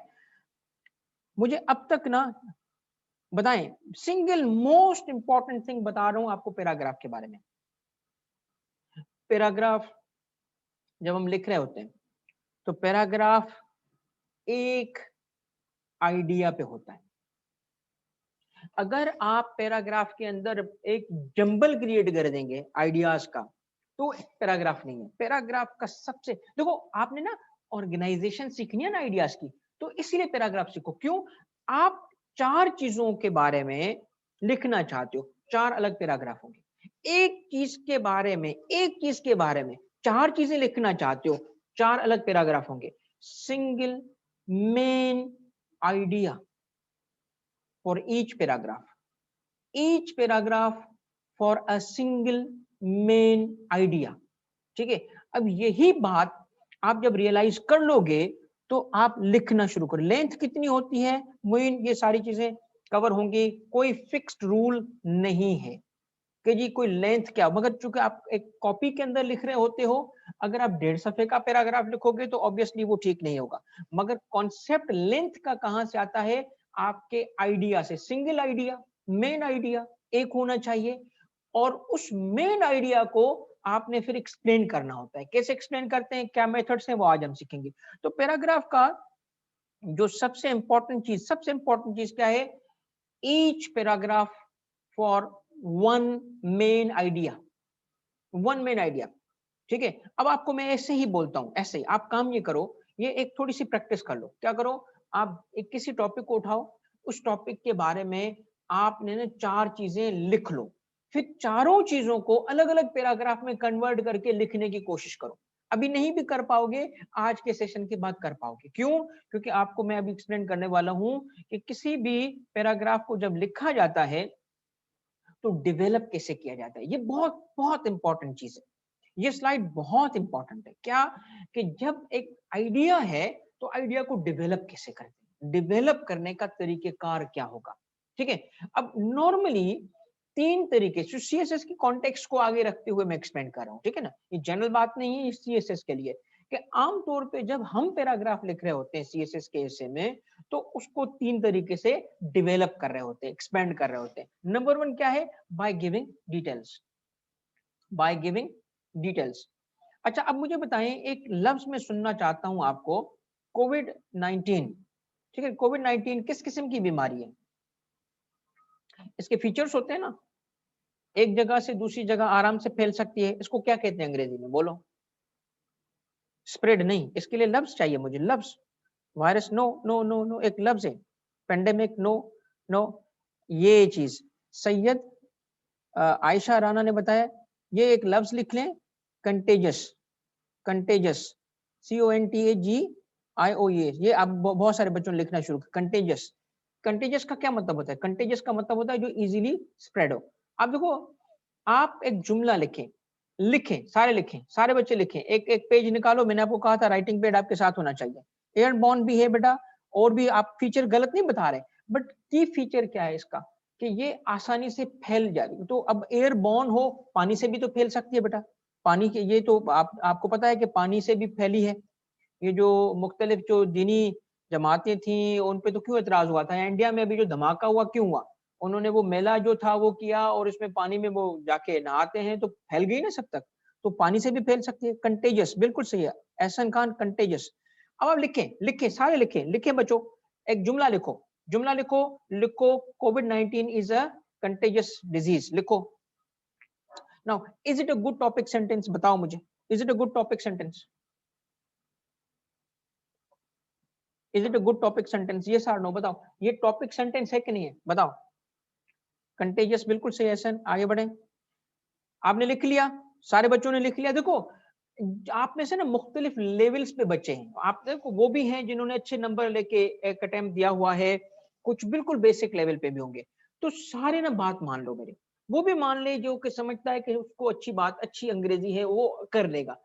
बड़े भाई की बात मान लो, एक दफा कर लो। थोड़ा सा ना, मतलब जो बड़े होते हैं ना वो किसी मकसद से कर रहे होते हैं। सुन लो बेटा, जिसकी अच्छी तैयारी है ना वो भी लिख के देखे, लिखो तो सही, लिखो। क्या लिखा आपने? बताओ आपने क्या जुमला लिखा है? Covid 19 is a contagious disease, लिखा? लिखा ना? क्या इसको, इस लाइन को एक्सप्लेन कर सकते हो? क्या इस लाइन को एक्सप्लेन कर सकते हो? कितना, कितने जुमले लिख सकते हो? बताओ कितने जुमले लिख सकते हो? और हमारी हमारी कोई तैयारी भी नहीं है, हमने कोई पढ़ा भी नहीं, अभी कुछ पढ़ के भी नहीं लिख रहे। आप मुझे बताओ, can you convert it into a paragraph? Can you do it? क्या कर सकते हो? बताओ मुझे, कर सकते हो? कर सकते हो ना? मतलब आप देखें, एक जुमला। अब मैं आपसे, अब मेरी सुनना बात, अब सुनना मेरी बात। अब आप एक सिर्फ लफ्ज काटो, लफ्ज काटो। अब आप एक लफ्ज काटो, इसमें से लफ्ज कौन सा काटोगे? कंटेजियस को क्रॉस कर लो, करो करो करो बेटा, करो, कर लो बेटा, काट लिया। अब सुनो, अब इसको हटा के अब बताओ कितना लिख सकते हो? अब जुमला क्या रह गया? बोलो, बोलो भाई। कोविड 19 इज अ डिजीज, लिख के दिखाओ, करो इसको एक्सपेंड। अब कब करो ना एक्सप्लेन। आप समझ रहे हो मेरी बात? राइटिंग का सीक्रेट क्या है? अच्छे टॉपिक सेंटेंस लिख पाना, अच्छे टॉपिक सेंटेंस लिख पाना। टॉपिक सेंटेंस लिखना आता है? अगर लिखना आता है ना अच्छा टॉपिक सेंटेंस, एडजेक्टिव्स का यूज, मेरे पास आई होप के समझ आ गई होगी आपको। एक लफ्ज मैंने हटा दिया, आप जीरो गए। बोल रहे हैं ना I can't, I can't, I can't. समझ रहे हो मेरी बात? तो ये टेक्निक सिखा रहा हूं आप। अब आपने ना उस टॉपिक में किया क्या पहले और अब फर्क क्या है? पहले क्या था? आप कंटेजियस को एक्सप्लेन करते, जो आप कर सकते हो जी। कैसे फैलती है बताओ? एयर से फैलती है जी, पानी से फैलती है, और कैसे फैली है, यानी एक्सप्लेन करने के लिए आपके पास बहुत कुछ था, डिटेल्स देने के लिए बहुत कुछ था। मगर द मोमेंट हमने जुमला हटा दिया, क्या रह गया? डिजीज। तो टॉपिक अभी भी एक्सप्लेन। आप मुझे बताओ, एक ऐसा बंदा जो मेडिकल एक्सपर्ट, मेडिकल साइंस का एक्सपर्ट हो, जो डिजीज एक्सपर्ट हो, वो इस जुमले को, किस जुमले को, कोविड 19 इज अ डिजीज, क्या वो एक्सप्लेन कर सकता है? वो इसको एक्सप्लेन कर देगा। क्यों? वो फिर किस चीज को एक्सप्लेन करेगा? वो एक्सप्लेन करेगा डिजीज को। ठीक है ना? तो आप पॉइंट क्या समझ रहे हैं कि टॉपिक सेंटेंस अच्छा लिख पाना, उसके बाद उसको एक्सप्लेन करने के तरीके कार क्या है, तरीके क्या है एक्सप्लेन करने के। फर्स्ट मेथड क्या है एक्सप्लेन करने का? क्या है? Giving details, specific points that tell more about, points that tell more about a general statement। वो generalization जो थी, जो टॉपिक सेंटेंस था, उसके बारे में टेलिंग मोर। दूसरा तरीकेकार क्या है? दूसरा तरीका क्या है? Giving explanation.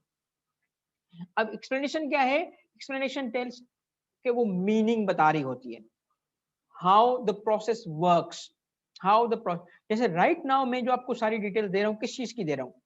मैं आपको डिटेल्स प्रोवाइड करूं राइटिंग प्रोसेस की, हाउ इट वर्क्स। ठीक है। उसके बाद क्या है? Giving examples. ठीक है। ये सारी चीजें हैं जिसके थ्रू एक्सप्लेन किया जा सकता है किस चीज को, एक पैराग्राफ को। अब आप ना ये थोड़ी सी चीज अगले सेशन के लिए भी कुछ है। अब टाइम के हिसाब से मैं आपको ना एक और चीज शो करना चाहता हूं, जो जो आपने अभी पढ़ा। इसकी समरी क्या है? हमने क्या पढ़ा अभी? इसकी समरी ये है, आ जाए यहाँ पे, आपको स्क्रीन नजर आ रही है?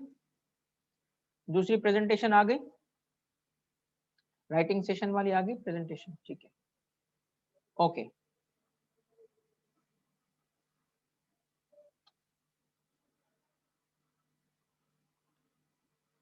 ठीक है, अब देखिएगा।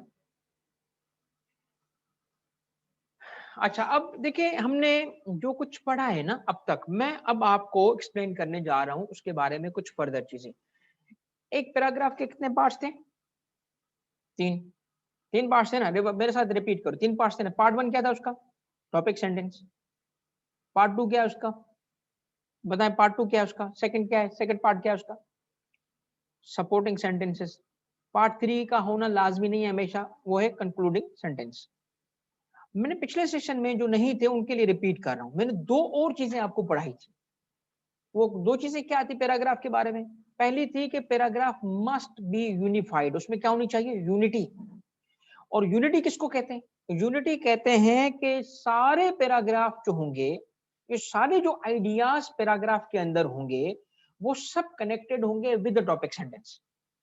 जिसकी मैंने मिसाल इस तरह दी थी कि उनका रुख, उनका किबला टॉपिक सेंटेंस की तरफ होगा। जो टॉपिक सेंटेंस में बात होगी उसी पे बाकी सारे सपोर्टिंग सेंटेंसेस जो होंगे वो लिंक्ड होंगे। करेक्ट? इसको क्या कहते हैं? यूनिटी कहते हैं। फिर दूसरा फीचर मैंने आपको बताया था कोहेरेंस। कोहेरेंस क्या था? ऑर्गेनाइजेशन, लॉजिकली उसको ऑर्गेनाइज करना, ऑर्डर महसूस होना। अब ये दोनों चीजें ना बच्चे समझ नहीं पाते। आज मैं आपको शो करता हूँ, इसकी थोड़ी सी प्रैक्टिस कराता हूँ। ठीक है। एक तो मैंने आपको असाइनमेंट दी थी, जो कि पहली क्लास थी, इस वजह से मैंने पूछा नहीं, वरना मैं ग्रुप पे आके, व्हाट्सएप ग्रुप पे आके आपको पुश भी करूंगा और प्रैक्टिस भी करवाऊंगा कि जी बताओ कहाँ तक आपने प्रैक्टिस की, नहीं की। अब आप देखो, एक, मैं आपको थोड़ा सा टाइम देता हूं, आप इस पैराग्राफ को पढ़ेंगे और इस पैराग्राफ में आपका काम क्या है? आपने मुझे ये, चलो मैं इसको आपको थोड़ा सा हेल्प भी कर देता हूँ। इस पैराग्राफ में आपने मुझे थीम बतानी है कि ये किस बारे में है। सायरा, अभी ये कोहेरेंस के लिए और यूनिटी के लिए मैंने डिजाइन ही इसी तरह किया है प्रैक्टिस का भी, जो मैं शुरू कर चुका हूं सेशन। ये अगला पैराग्राफ आ रहा है, उसका अगला पैराग्राफ आ रहा है। ये तीन एक ही आइडियाज हैं, सिमिलर आइडियाज को मैं यूज करते हुए आज आपको शो करूंगा कि कोहेरेंस किसको कहते हैं। आज आपको मैं शो करूंगा यूनिटी किसको कहते हैं। थोड़ा सब्र कर लो। अब आपको मैं थोड़ा सा टाइम दे रहा हूं, जो जो पढ़ता जाए मुझे बताता जाए। आप हार्डली कोई 1 मिनट लगेगा, इसको पढ़ें और मुझे थीम बताएंगे कि ये किस चीज के बारे में पैराग्राफ था, ये पैराग्राफ किस चीज के बारे में है। Your time starts now.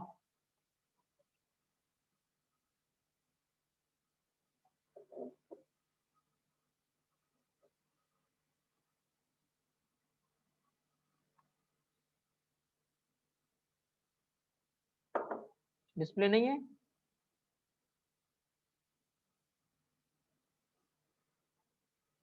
बेटा नाम तो आपका नहीं अपीयर हो रहा मेरे पास, 1 2 3 4 5 लिखा आ रहा है सिर्फ, मगर डिस्प्ले है, चेक कर लो बेटा दोबारा।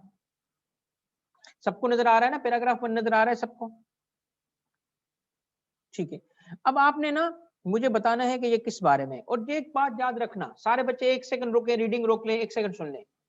जिसको लिखना आएगा, एक्सप्लेन करना आएगा, जो ऐसे लिखना सीखेगा, वो प्रेसी अच्छी लिख लेगा।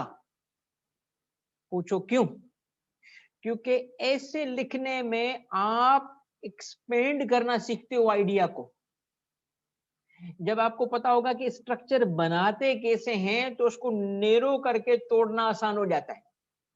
ठीक है, प्रेसी में क्या करते हैं, प्रेसी में इसी का तो एनालिसिस करते हैं कि क्या एक्सप्लेन, थीम क्या है, थीम क्या थी इसकी, और कौन से सपोर्टिंग सेंटेंसेस हैं, उसको जो नेरो किया जाता है। तो रिलेटेड स्किल्स है आपस में, ये स्किल्स रिलेटेड है। ठीक है, बताएं इसके बारे में। Anas good answer, good answer, but अभी भी इसमें कुछ बाकी है। अनस मुनीर ने इसका थीम बताया है। थीम को अब अनस अनस मुनीर, तुम इस थीम को एक टॉपिक सेंटेंस में कन्वर्ट करो इसको। ठीक है, फरमान ठीक है, सागर नहीं, ये टॉपिक नहीं है, थोड़ा और तवज्जो से देखो। गोहर बिल्कुल ठीक है बेटा, और थोड़ी तवज्जो करो, और बिल्कुल सही लिखा है गोहर, तुम्हारा जवाब स्पॉट ऑन, बट मैं चाहता हूं और। ये है Hazik, Hazik Hazik good, hurdles in peace process exit from. ठीक है चलो, मतलब काफी करीब तरीन है जो मैंने सोचा था इसको बनाते वक्त, पैराग्राफ को लिखते वक्त। यूएस ओवर कॉन्फिडेंस पावर नहीं। Umar good effort. अमरीन वाइड कर गई हैं आप, थोड़ा वाइड है। लालचंद ठीक है, बिल्कुल ठीक है।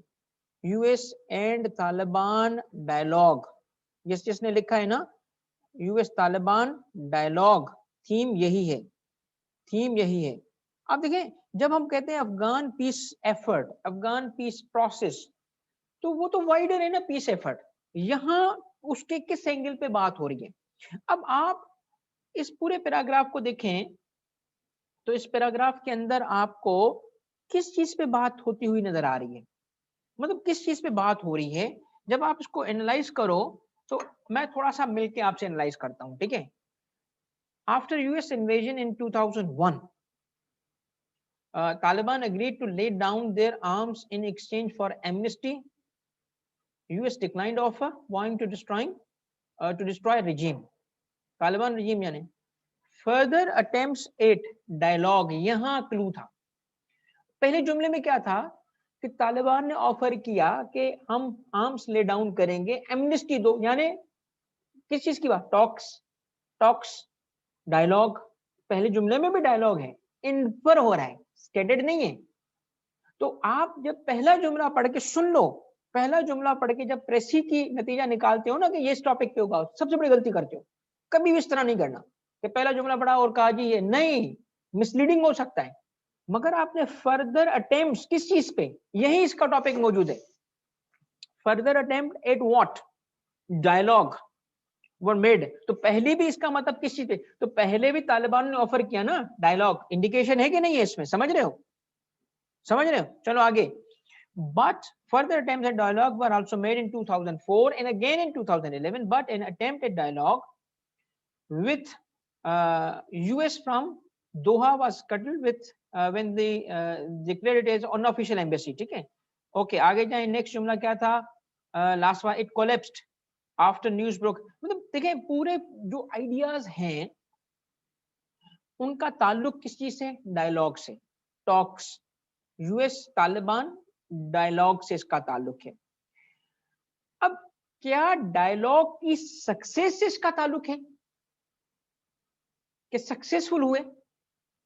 एस्पेक्ट क्या था, थीम, थीम, थीम, थीम क्या थी? थीम है यूएस तालिबान डायलॉग, मगर उसका एस्पेक्ट क्या था? क्या उस डायलॉग, इस पैराग्राफ में उस डायलॉग की सक्सेस का जिक्र है या किसी और चीज का जिक्र है? किस चीज का जिक्र है? फेलियर का, फेलियर का, है ना? इसका मतलब है कि थीम काफी नहीं थी, ये काफी। इसका टॉपिक सेंटेंस जब हम लिखेंगे क्या बोलेंगे? मैंने आपको क्या कर दिया, सपोर्टिंग सेंटेंसेस सारे दे दिए, टॉपिक सेंटेंस ही नहीं दिया।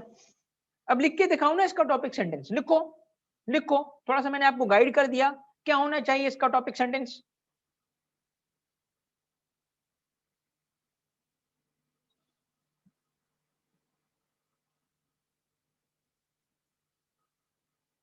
ब्रेक डाउन ऑफ डायलॉग,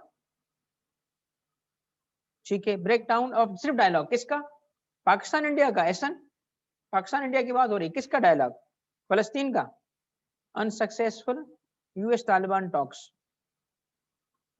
देखिए इसका मतलब क्या हुआ, इसका मतलब हुआ कि सेम फैक्ट सामने रखे हैं मैंने आपके, फिर भी आप सेम, सारे बच्चे सेम टॉपिक सेंटेंस प्रोड्यूस नहीं कर पा रहे। दिस शोज आप कंपीट कर रहे होते हैं, आप कंपीट कर रहे हैं, कंपिटिटिव एग्जाम है, समझ रहे हो? तो दिस शोज, जो मैं एम्फसिस प्लेस कर रहा हूं अब तक किस चीज पे, प्रैक्टिस प्रैक्टिस प्रैक्टिस करोगे ना तो और बेहतर हो जाएगा। अब मेरी नजर में, ठीक है, आप आपकी good effort I must say, but इसमें जिस चीज का जिक्र है वो है US Taliban dialogue, missed opportunities, missed opportunities, ठीक है ना? One of the possible topic sentence या थीम ये है मिस्ड अपॉर्चुनिटीज। देखे हैं कि नहीं है? 4 सपोर्टिंग सेंटेंसेस हैं, चारों में क्या इंडिकेशन हो रहा है? एक अपॉर्चुनिटी थी जो मिस हुई। क्यों हुई? किसी भी वजह से हुई। पहली दफा यूएस की हठधर्मी की वजह से हुई, दूसरी दफा कतर, और फिर वो तालिबान की जो मुल्ला उमर की जो डेथ है, मगर मिस्ड अपॉर्चुनिटीज है कि नहीं है? है कि नहीं है? चलो दूसरी चीज, दूसरी प्रैक्टिस पे आ रहे हैं। अच्छा, अभी दूसरा जो पैराग्राफ है इसमें स्लाइड चेंजेस हैं, ठीक है, स्लाइड चेंजेस हैं। आपने, अब थोड़ा हम आगे निकल गए, ठीक है ना? पहले पैराग्राफ में मैंने आपको क्या बताया कि टॉपिक सेंटेंस लिखना बड़ा इंपॉर्टेंट होता है, टॉपिक सेंटेंस लिख पाना। अच्छा, मैंने आपको भी शो किया, अगर इतना आसान होता सारे पर से टॉपिक सेंटेंस लिख के देते, इसलिए प्रैक्टिस करना लाजमी है, ठीक है? दूसरे पैराग्राफ के थ्रू मैं आपको एक शो करना चाहता हूं। अब आप इसको पढ़ो, तकरीबन वही चीज है विद सम चेंजेस। आप इसको पढ़ो और डिफरेंस आइडेंटिफाई करके दो कि पहले से ये मुख्तलिफ कैसे, ताकि मैं फिर आपको एक बात बताता हूं इसमें कोई चीज ऐसी है। अब एक बात याद रखिएगा, एक बात याद रखिएगा सारे बच्चे, आपने मुझे इसका थीम क्या बताया था? सेम पैराग्राफ का, ये पैराग्राफ 1 थीम क्या बताया आप लोगों ने मुझे? आपने मुझे बताया कि सर इसका थीम, इस पैराग्राफ का थीम या इसका टॉपिक सेंटेंस क्या है? बताओ, टॉपिक सेंटेंस क्या है बताओ? आपने मुझे बताया यूएस, बताओ तालिबान डायलॉग, उसका फेलियर, मिस्ड अपॉर्चुनिटीज, बट है डायलॉग पे, करेक्ट ना? तो आप अगर एक पैराग्राफ लिखते हो इस चीज पे, किस चीज पे कि जी जो मिस्ड अपॉर्चुनिटीज हुई हैं, किस चीज की मिस्ड अपॉर्चुनिटीज हुई हैं? यूएस तालिबान डायलॉग में या टॉक्स में जो अपॉर्चुनिटीज मिस हुई या जो फेलियर हुए उस पे बात कर रहे हो, सही है? तो अगली चीज क्या है? सारे सपोर्टिंग सेंटेंसेस किस बारे में होंगे? किस बारे में होंगे बताओ? अगर सारे सपोर्टिंग सेंटेंसेस हम एक पैराग्राफ में लिखते हैं तो उसका ताल्लुक किससे होना चाहिए? बोलो भाई, बोलो भाई, बोलो, आपको बात करनी पड़ेगी। किसके बारे में, किससे, किसके बारे में होने चाहिए? एहसन, गुड, उस डायलॉग के बारे में, उन टॉक्स के बारे में उससे ताल्लुक होना चाहिए। और इस फीचर को हम क्या कहते हैं? इस फीचर को हम क्या कहते हैं? बोलो सायरा, रेहान, हाजिक, क्या कहते हैं? अगर किसी पैराग्राफ के अंदर सपोर्टिंग सेंटेंसेस सारे के सारे टॉपिक सेंटेंस या थीम के साथ जुड़े हुए हों, उसी पे बात कर रहे हों, तो ऐसे पैराग्राफ के इस फीचर को क्या कहेंगे? सारे मुझे जवाब देंगे। लालचंद, ठीक है, good. Rehan, excellent. Adnan, good बेटा, शाबाश। असद, गलत। यही असद, असद नोट करना तुम बेटा। अली हसन, गुड। मुइन, गलत बेटा। मुइन, नहीं नहीं, यही मैंने समझाना है आज। ये सारी जो मैंने मेहनत की है वो इसीलिए की है कि आपको मुइन बताऊं और असद आपको बताऊं। आयशा, गुड। मैं भी जवाब नहीं बता रहा, जो बच्चे मुझे जवाब लिख के दे रहे हैं। और मुइन गुड है बेटा, अब सीखे। उसामा गलत। देखो ना, यही तो कंफ्यूजन। पता है क्या फर्क, आप में से जो बच्चे जिसको मैं गलत बोल रहा हूँ ना, वो क्या जवाब लिख रहे हैं पता है? वो लिख रहे हैं coherence. This is not coherence.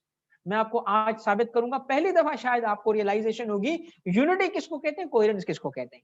Unity किसको कहते हैं, यहां पढ़ो और मुझे बताओ कि इस पैराग्राफ के अंदर क्या आपकी ऑब्जर्वेशन है। वो सेम पैराग्राफ है, इसमें थोड़ा डिफरेंस आया है। क्या? देखिए पहला जुमला क्या है, same. After US invasion in 2001, Taliban agreed to lay down their arms in exchange for an amnesty. Same.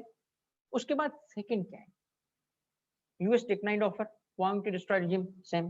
अब क्या है, further attempts at dialogue were made in 2004 again, in 2011 but to no avail. In 2013 opened office in Qatar. ये पहला मैं पढ़ रहा था, sorry. ठीक है, पहला। अब सेकंड में आ जाए, ये पहला हमने पढ़ लिया था, अब पहले सेकंड पे आ जाए। सेकंड, पहले की तो थीम हमने डिसाइड कर दी ना, अब ये सेकंड पैराग्राफ है। After US invasion in 2001, Taliban agreed to lay down their arms in exchange for an amnesty, US declined offer, wanting to destroy regime. अब देखिए क्या रहा है, until 1946 Zahir Shah ruled with the assistance of his uncle, who held the post of prime minister and continued the policies of Nadir Shah. फिर क्या है, further attempts at dialogue were made in 2004 again, in 2011 but to no avail. In 2013 Taliban opened an office in Qatar, but an attempt at dialogue with the US from Doha was scuttled when they declared it as an unofficial embassy from for a government in waiting, an unacceptable position for US backed government in Kabul. According to declassified documents, US and India have collaborated in Afghan issue. Perhaps best opportunity came when Afghan government held its first face-to-face talks with Taliban in 2015 in Pakistan. It collapsed after news broke that Taliban founder Mullah Omar had died 2 years earlier. Fact, insurgents had kept secret. बताओ इस paragraph में कितने ideas ऐसे हैं जिनका ताल्लुक topic sentence से नहीं है या थीम से नहीं है? कौन से ऐसे आइडियाज हैं? अपेरेंटली तो सब अफगानिस्तान के बारे में है, ठीक है, अपेरेंटली तो अफगानिस्तान के बारे में है। Hope you are getting my point. बताएं कौन से आइडियाज आए, कौन से आइडियाज? सबसे पहले आया जो थर्ड सेंटेंस है, अंटिल 1946 वाला। इस आइडिया को सोचो भाई, फैक्चुअली करेक्ट है ना, बट क्या इसका ताल्लुक, भाई इसका मतलब समझ रहे हो, हर चीज ना जो आपको आती है वो लिखने की नहीं होती, ऑर्गेनाइज करोगे ना, कैसे करोगे, इस तरीके से ये स्किल सीखोगे तो करोगे ना। आप ये तो देखो ना कि टॉपिक क्या चल रहा है, उससे लिंक होना चाहिए ना। तो इस पैराग्राफ में what is missing, unity is missing. This paragraph is not unified, unity is missing. Correct कि इनकरेक्ट? बताओ इसमें यूनिटी कैसे मिसिंग है, यूनिटी कैसे मिसिंग है? यूनिटी इस तरह मिसिंग है कि इसमें इररेलेवेंट चीज आ गई है। कौन सी? वो जो जाहिर है इस आइडिया का ताल्लुक टॉपिक सेंटेंस से या थीम से नहीं है, इसको नहीं देना चाहिए। हाँ, चाहो इसको सेपरेट पैराग्राफ बना दो ना। आप समझ रहे हो इसका मतलब क्या है कि अगर एक्सपेंड करना है, छोटे छोटे स्किल बता रहा हूं, बिलीव मी लाइफ आसान हो जाएगी, आपको डायरेक्शन मिल जाएगा काम करने के लिए। मेरी बात सुन लो, ऐसे लिखना है ना, आपको आइडियाज को चाहे और एक्सपेंड करना आ जाए, बस आप इसको सेपरेट कर दो, सेपरेट करके इसको एक्सपेंड करना शुरू कर दो। ठीक है, चंद आइडियाज तो हैं। सपोज करें कोई ऐसे लिखना है और मुझे उस ऐसे के बारे में, सपोज कर लो बच्चों, सिर्फ 5 आइडिया आते हैं, 5 आइडिया, ज्यादा नहीं आता, 5, बट मुझे लिखना आता है। मैं क्या करूंगा, पांचों को कन्वर्ट कर दूंगा इनटू पैराग्राफ, पांचों को लिंक कर दूंगा, ऐसे यूनिफाइड करके सबको लिंक कर दूंगा एक थीम के साथ, और फिर उस थीम को ऐसे जोड़ दूंगा लड़ी के अंदर कि जैसे एक स्लाइड में होती है ना कि कनेक्टेड फील होंगे, ट्रांजिशंस कर दूंगा। ठीक है, तो एक्सपेंड करना आना चाहिए। एक्सपेंड करते वक्त क्या चीज का ख्याल रखेंगे, यूनिटी का।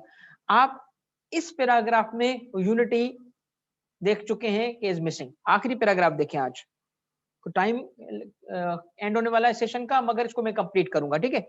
इस पैराग्राफ को दोबारा देखो, ये तीसरा पैराग्राफ और आखिरी पैराग्राफ है, पढ़ो भाई इसको। Attempt at dialogue were made in 2004 and again in 2011, but no avail. After US invasion in 2001, Taliban agreed to lay down their arms in exchange for an amnesty. US declined offer, vowing to destroy regime. Perhaps best opportunity came when Afghan government held its first face-to-face talks with Taliban in 2015 in Pakistan. It collapsed after news broke. The Taliban founder Mullah Omar had died 2 years earlier. Fact insurgents had kept secret. In 2013, Taliban opened an office in Qatar, but an attempt at dialogue with US from Doha was curtailed when they declared it as an unofficial embassy for government in waiting. And ये तो बिल्कुल पहला paragraph है, but how is it different? How is it different? What is missing? मेरे सवाल का जवाब देना. Is this paragraph unified? Is this unified? क्या इसमें यूनिटी है? Talk to me. यूनिटी है कि नहीं यूनिटी? यस, यूनिटी तो है, but what is missing? What is missing? Coherence is missing. Now the difference between unity and coherence वाज़ेह हो गया. यूनिटी किसको कहते हैं? यूनिटी कहते हैं कि जो आइडियाज आप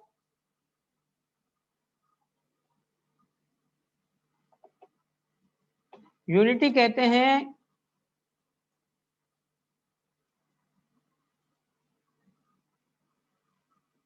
ये मैं पिछली क्लास में आपको शो कर चुका हूं. इसे ये देखो, व्हाट इज यूनिटी? देखिए ना क्या है. Unity in writing is the connection of all ideas to a single topic. All ideas, all supporting sentences are connected to a single topic. Or what is coherence? What is coherence? Is related to unity, but ideas are arrangement. क्या होना चाहिए? Clear, logical. ठीक है, समझ आई? दोनों में फर्क क्या है? एक में आइडियाज क्या होंगे? कनेक्टेड होंगे सिंगल टॉपिक. अब आप मेरा जो थर्ड पैराग्राफ था, इस थर्ड पैराग्राफ को देखो तो इस पैराग्राफ में यूनिटी है. सर यूनिटी तो है, मगर क्या कोहेरेंट है? नहीं है. तो आप में से किसी ने पूछा था ना मुझसे, सर कोहेरेंस किसको कहते? समझ आया? किसी को समझ आया? बताओ भाई, समझ आया? अब मैं आपसे पूछता हूं, ये जो चार चीजें हैं जो बुनियाद हैं. सबसे पहली बात, अब आज का सेशन पिछले सेशन के साथ कनेक्टेड है. कुछ आइडियाज हमने पहले सेशन में जो डिस्कस किए थे, उन आइडियाज को आज मैंने थोड़ा सा और एक्सपेंड किया. इसी तरह मैं ग्रेजुअली, स्लो एंड ग्रेजुअली आपको बिल्ड कराता जाऊंगा विद पैसेज. और फिर एक स्टेज आएगी कि आप फर लिखना शुरू करोगे. फिर आपकी एबिलिटी जो होगी वो आपको खुद नजर आ जाएगी. ठीक है, तो मैं समराइज करता हूं आज के सेशन को लास्ट सेशन को मिला के. सबसे पहली बात मैंने आपको क्या कही कि ऐसे लिखने के लिए हमें सबसे पहले क्या चीज लिखनी पड़ेगी या सीखनी पड़ेगी? पैराग्राफ लिख लिया, आप समझे, आप ऐसे सीख गए. सेकंड चीज मैंने क्या बताया आपको, पैराग्राफ के पार्ट्स कितने होते हैं. एक पैराग्राफ के 3 पार्ट्स होते हैं, टॉपिक सेंटेंस, सपोर्टिंग सेंटेंस और कंक्लूडिंग सेंटेंस. मैं अगेन बता रहा हूं, बार बार रिपीट कर रहा हूं, कंक्लूडिंग सेंटेंस का होना लाजमी नहीं है हर पैराग्राफ के अंदर. अब ये जो 3 पार्ट्स होते हैं, इसमें 2 फीचर पाए जाने चाहिए. पैराग्राफ के कितने पार्ट्स हैं? 3. इन 3 पार्ट्स यानी पूरे पैराग्राफ के अंदर 2 फीचर पाए जाने चाहिए. बोलो कौन से फीचर होने चाहिए? पैराग्राफ शुड बी यूनिफाइड, उसमें यूनिटी होनी चाहिए. और दूसरा क्या होना चाहिए? उसमें कोहेरेंट होना चाहिए. क्या ये मुमकिन है कि एक पैराग्राफ में यूनिटी तो हो, कोहेरेंस ना हो? सर ये सामने क्या है आपके, यूनिटी है, इसमें कोहेरेंस नहीं है. इसमें कोहेरेंस कैसे पैदा करेंगे? बताएं कैसे पैदा करेंगे? आइडियाज, मैंने आसान एग्जांपल दिया आपके लिए, आहिस्ता आहिस्ता से इन्हीं चीजों को मुश्किल करता जाऊंगा. आसान क्यों थी? कोहेरेंस क्यों आपको फील हुई इस पैराग्राफ में कि मिसिंग है? क्योंकि इसमें ईयर्स गिवन है, क्रोनोलॉजी गिवन थी, क्रोनोलॉजिकल ऑर्डर में होने चाहिए. तो ये कोहेरेंस कैसे क्रिएट की जाती है? यहाँ तो आसान था ना. अगर किसी चीज को हम डिस्क्राइब कर रहे हैं, जैसे किसी प्रोसेस को डिस्क्राइब कर रहे हैं, किसी ऑब्जेक्ट को डिस्क्राइब कर रहे हैं, तो उसमें कोहेरेंस कैसे आएगी? एक लॉजिकल ऑर्डर होगा ना, कि step 1, step 2, step 3, step 4 steps लिखने चाहिए, ठीक है? या आप किसी चीज को डिस्क्राइब कर रहे हो तो उसकी उस ऑब्जेक्ट को हेड से टो तक, साइड से साइड तक, तो यानी ये वेरियस टेक्निक्स हैं जिसके थ्रू आपको जो है वो ये सारी स्किल्स डेवलप किए जाएंगे। अभी स्टेज चूंकि समझाने की है एग्जाम्पल्स के थ्रू, तो विथ पैसेज आपको आगे भी इन चीजों को सिखाया जाएगा। अच्छा, अब ये तो आज का सेशन हो गया। मैंने आप सब बच्चों से कहा था एक सेशन लिखने के लिए। फरमान लास्ट क्लास आप देख लो, ओवरव्यू से अच्छा है कि आप उस क्लास को देख लें, ग्रुप के अंदर अभी शेयर कर दिया जाएगा उसका लिंक। आप लास्ट क्लास को पूरा देख लो ताकि आपको अंदाजा हो जाए, बहुत सारी मैंने उसमें गाइडेंस की बातें भी की हैं। अच्छा, अब आप सबको मैंने जिस बच्चे ने पहली क्लास अटेंड की थी और आज की क्लास आपने अटेंड की है, तो एक अगली क्लास से पहले एक असाइनमेंट दे रहा हूँ, ठीक है? और देखो सबकी जो जो इस कोर्स को अटेंड करेगा उन सब की, क्योंकि हमारे पास डेटा होगा, आपकी आपका नाम, आपकी एवरी डिटेल हमारे पास होगी, तो मैं हर किसी को वॉच करूंगा, हर किसी की एक सेपरेट इन वे फाइल बनाऊंगा। आपका पहला जवाब आएगा वो हमारे पास सिस्टम में पड़ा होगा, आपको उसको चेक करके भी मिलेगा बट हमारे पास भी होगा। फिर सेकंड, फिर थर्ड, आहिस्ता आहिस्ता करके जब लास्ट हम इन अ वे मैं आपकी ग्रोथ को मॉनिटर करूंगा, क्योंकि मेरे पास इस कोर्स को पढ़ाने के लिए असिस्टेंट भी हैं, ठीक है? राइटिंग एक्सपर्ट असिस्टेंट भी मेरे पास है जो मुझे असिस्ट करेगी इस कोर्स को आपके साथ आगे लेके जाने में। तो आपके साथ इन टच मैं रहूंगा, आपकी एक एक चीज को मैं मॉनिटर करूंगा और फिर आपको फीडबैक दूंगा, ठीक है ना? वक्तन फवक्तन फीडबैक दूंगा कि फला जगह पे आप गलती कर रहे हैं, इसको ठीक करो, इसको ठीक करो। देखो writing is all about writing, day one से मैं बता रहा हूं, writing is all about writing, लिखना पड़ेगा, ठीक है? तो आपने क्या करना है, अब सबने पहली असाइनमेंट है और इसको करना है कंप्लीट, और वक्त के साथ मैं थोड़ा सा बड़े भाई वाला रोल भी अदा करूंगा। तो बड़ा भाई तो प्यार मोहब्बत से चलता है, तो अब्बा वाला रोल भी अदा करूंगा। अब्बा वाला समझते हो, डांट डपट, कभी काम तो करना पड़ेगा। तो अगली क्लास से पहले आप सबने एक पैराग्राफ लिखना है। मुझे सिर्फ आप में से जो पिछली क्लास में से चंद बच्चों ने भेजा था, सबका चाहिए। जो कोर्स अटेंड करना चाहते हैं, टेक इट सीरियसली। आपने एक टॉपिक सेंटेंस जो लास्ट क्लास में मुझे बताए थे या इस क्लास में बताए लिखो, कुछ और नहीं तो वही जो मैंने आपको दिया टॉपिक सेंटेंस, कौन सा, कोविड कंटेजियस डिजीज है, उसको लो और पूरा पैराग्राफ लिख के दो। सबकी मेरे पास होनी चाहिए, एक पैराग्राफ सबका होना चाहिए। मैं तफसील जो है वो ग्रुप के अंदर, व्हाट्सएप ग्रुप के अंदर बताऊंगा। आप अभी लिखना शुरू करो, आज या कल के दिन के अंदर लिख लो, फिर मैं कैसे सबमिट होगा, किस तरीके से मेरे पास आएगा, सारी तफसील मैं आपको ग्रुप में बता दूंगा। तो होपफुली ये सेशन आपके लिए कुछ कारआमद साबित हुआ होगा, कुछ चीजें आपने सीखी होंगी, कुछ आपको रियलाइजेशन दिलाना, क्योंकि इनिशियल क्लासेस हैं ये, तो मैं आपको कुछ चीजें रियलाइज कराना चाहता हूँ, ठीक है? ताकि फिर आपको एहसास होगा तो आप उसको आगे लेके चलोगे। कोई कोई क्वेश्चन है आप पूछ सकते हो, कोई आपने बात करनी है बात कर सकते हो, ठीक है?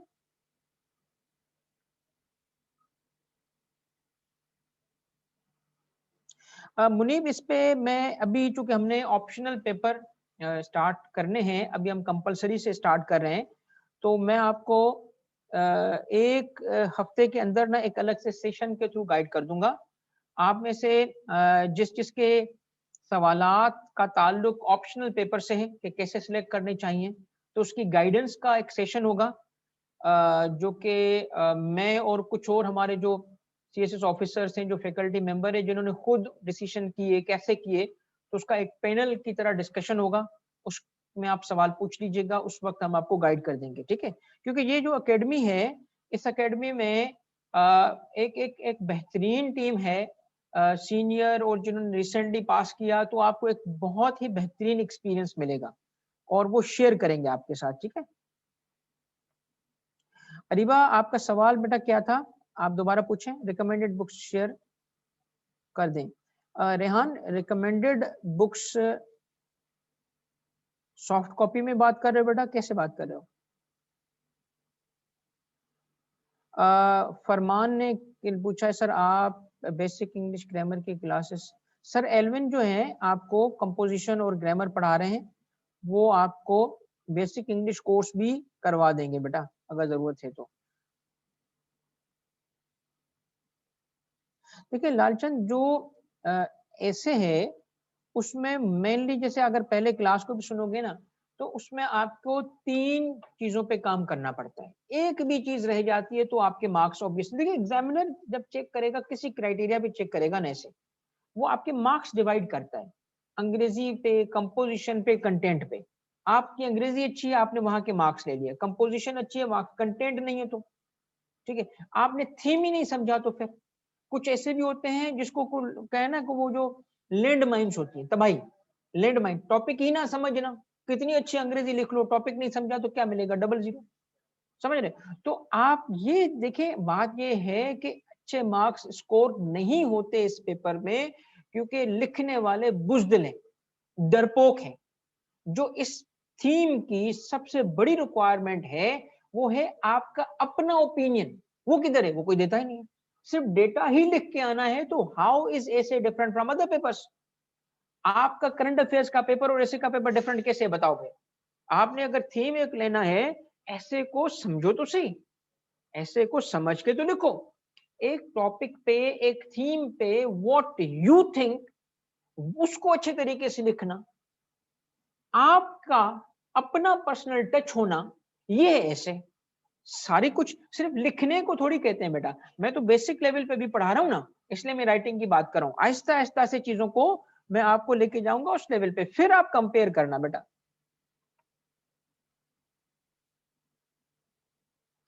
मुनीब देखो आपने पूछा है फी कंपल्सरी पेपर की। देखो इसके मामले में हमारे स्टाफ से आप बात कर लीजिएगा और मिस सुमैमा और इसके अलावा सर वसीम है, उनसे राब्ता कर लें। कोई प्रॉब्लम है तो आप मुझसे राब्ता कीजिएगा, आपको पूरा फैसिलिटेट किया जाएगा, ठीक है? टेंशन ना लो। और कुछ? मुनीब आप कहाँ से हो बेटा? अच्छा ये आयशा ये क्लासेस जो हमारी होंगी ना, आयशा आप कहाँ से हैं? आयशा राना पहले बताएँ। हाँ, मुनीब ठीक है बेटा। आयशा आप बताओ आप कहाँ से हो? इस्लामाबाद। आयशा देखो, ये जो ऑनलाइन पढ़ा पहले तो मुझे बताएँ कि जैसे हम लाइव पढ़ा रहे हैं, ये कैसा एक्सपीरियंस है बताओ? कि इसी तरीके से पढ़ाना ये कैसा एक्सपीरियंस है? आपने कितनी क्लासेस ली हैं? Very good. तो इसी तरह पढ़ाएँगे आपको, इसी तरह आपको पढ़ाएँगे। जो आपके देखो अभी हमारी आज इस्लामियात भी स्टार्ट हो चुका है, ठीक है ना? और इसके अलावा जल्द आपका जनरल साइंस एंड एबिलिटी का भी स्टार्ट हो जाएगा और उसमें आप देखना आपको मैं क्या तारीफ करूँ आप क्लास ले लेना उनकी तो आपको फिर अंदाजा हो जाएगा क्या टीम है। फिर आपको पाकिस्तान अफेयर्स तो जो टीचर आपको मिलेंगे ना आउटस्टैंडिंग देखिए कुछ टॉपिक ऐसे हैं या कुछ सब्जेक्ट ऐसे हैं जो हम समझते हैं कि उसको अच्छी क्वालिटी में रिकॉर्ड करके रिकॉर्डेड देने चाहिए।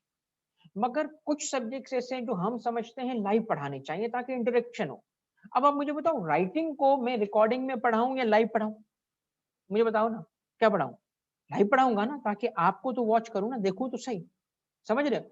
तो आगे चल के फिर क्या करूँगा जब आप आपको यही चीज़ें रिकॉर्डिंग में भी मिल जाएँगी। तो आपका एज़ अ होल एक्सपीरियंस बताएँ, आज आपने इस्लामिक स्टडीज़ की क्लास ली है, इससे पहले आपने एसे की सेकंड क्लास थी, कंपोज़िशन की सेकंड क्लास है, करंट अफेयर्स की क्लास थी, इस्लामिक स्टडीज़ की क्लास थी। आप बताओ कैसा एक्सपीरियंस है आपका? लग रहा है ना जो हमने कहा था कि इंशाल्लाह एक रेवोल्यूशन होगा क्योंकि देखो मेरे नज़र में ना सीएसएस को किसी ने इस तरीके से देखा ही नहीं है। इसको इस तरह देखा ही नहीं है, जिस तरीके से हम इसको देख रहे हैं। उसको सिर्फ गाइडेंस नहीं देनी, पढ़ाना है। वो काम जो आपने खुद करना है ना, वो ऐसा बंदा अगर आपको अब बता दिया जाए जो उसको आसान कर दे, ठीक है ना?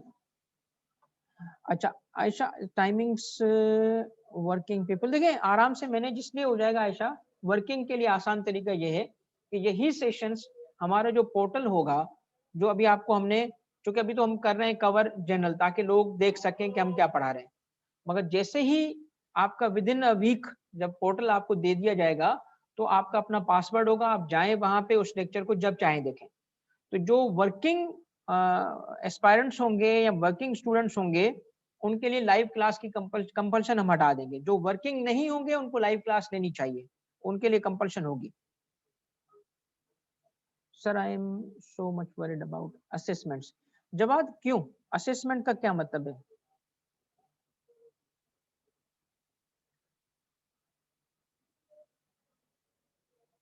ओके, थैंक यू यार लालचंद, थैंक यू बेटा। अच्छा, जिसने असेसमेंट की बात की है ना, ओके थैंक यू बेटा, ठीक है। रेहान ठीक है बेटा। अरीबा, असल में ये है कि सवालात बेटा आ रहे हैं, वो इसके लिए आई एम सॉरी अगर आपने कहा कि सर आप रिप्लाई नहीं कर रहे। इट्स नॉट दैट कि मैं किसी भी सवाल को स्किप कर रहा हूँ, उस सवाल इस तरह आते हैं, आप दोबारा पूछ लो, रिपीट कर लो। Sir your teaching methodology topics so outstanding in extraordinary, thank you so very much Farhan, thank you यार, thank you for the kind words. Will there be test? हाँ देखो, टेस्ट का जहां तक सिलसिला है और जो असेसमेंट का सिलसिला है ना, देखिए इसका आप अभी बस थोड़ा टॉपिक कवर होने तो फिर देख लो कि कैसे करते हैं। ऑब्वियसली मैंने आपको क्या कहा कि जी सीएसएस का ये फर्स्ट सेशन है हमारा, ठीक है, and we are coming with big bang with preparation. मगर पढ़ाने का एक्सपीरियंस इस इदारे का 10 साल का है, तो कैसे हम करेंगे मैं आपको विद इन अ वीक मैं नहीं बताऊंगा, आप बताओगे कि कितना इफेक्टिव मेथड असेसमेंट का। असेसमेंट कैसे होगी वो आप थोड़ा सब्र कर लो, अभी तो आपने हमारा सिस्टम देखा ही नहीं है ना, अभी तो हम आपको लाइव पढ़ा रहे हैं। अभी तो हमने हमारी टेक्नोलॉजी तो अभी कहीं आई नहीं है, अभी तो ये चल रही है आपसे सिर्फ इंटरेक्शंस, ठीक है। तो प्रैक्टिस के बारे में वेट फॉर 1 वीक, कुछ टॉपिक कवर हो जाए, फिर देखो हम क्या करते हैं। अभी मैं आपको इसके बारे में कुछ जबानी बताने से अच्छा है कि डिलीवर करके दूंगा।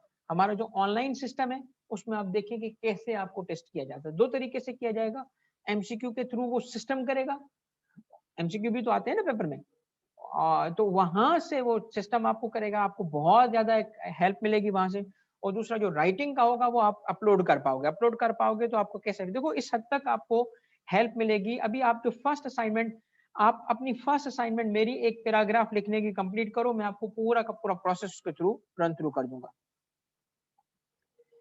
Jawad, practice to be checked regularly by teachers, जो आपने लिखा है तो उसमें ये है कि कुछ जहाँ पे प्रैक्टिस बहुत जरूरी है, जैसे जैसे ये है राइटिंग है, जैसे इंग्लिश है, तो उसमें तो लाजिम है चेक करना, हर एक चीज चेक होगी।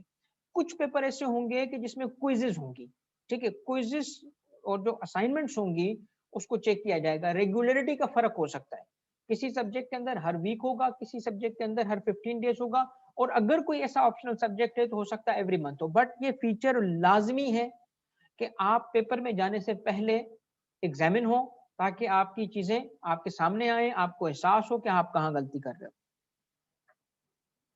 सेशन की ड्यूरेशन क्या है आयशा? सेशन कंपलसरी और ऑप्शनल को हमने इस तरह डिजाइन किया है कि पहले कंपलसरी कवर करेंगे, उसके बाद ऑप्शनल कवर करेंगे। तो हमने तकरीबन आप समझें कि 4 मंथ्स ईच, तकरीबन 4 मंथ्स ईच। कोई सब्जेक्ट जैसे अगर कोई जैसे इंग्लिश है उसको ज्यादा टाइम देने की जरूरत होगी, हम उसको कंटिन्यू करेंगे, ठीक है, उसको हम 4 मंथ्स में एंड नहीं करेंगे। मगर बहरहाल जनरल जो स्टैंडर्ड है वो यही है कि 4 मंथ्स। तो आप इस हिसाब से अंदाजा लगाएं, आखिर में आपको फिर भी एक एक महीने से ऊपर टाइम का होगा जो फ्री में मिल रहा होगा, जिसमें आप रिविजन्स कर सकते हैं। 4 मंथ दोनों कंपलसरी और ऑप्शनल के लिए 4 मंथ्स काफी नहीं है, 448 होंगे, ठीक है, 448 फिर ठीक है।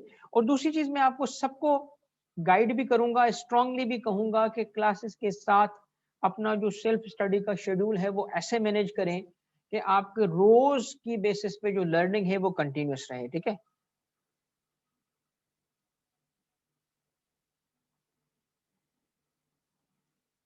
जवाब बिल्कुल ठीक है, ये आपको एक आध ही सेशन के बाद अंदाजा हो जाएगा। और उसके लिए क्विज ऑब्वियस सी बात है ना, देखो अभी तो हमने एक एक दो दो क्लासेस की है, तो फोरी से तो क्विज हम नहीं ले सकते ना।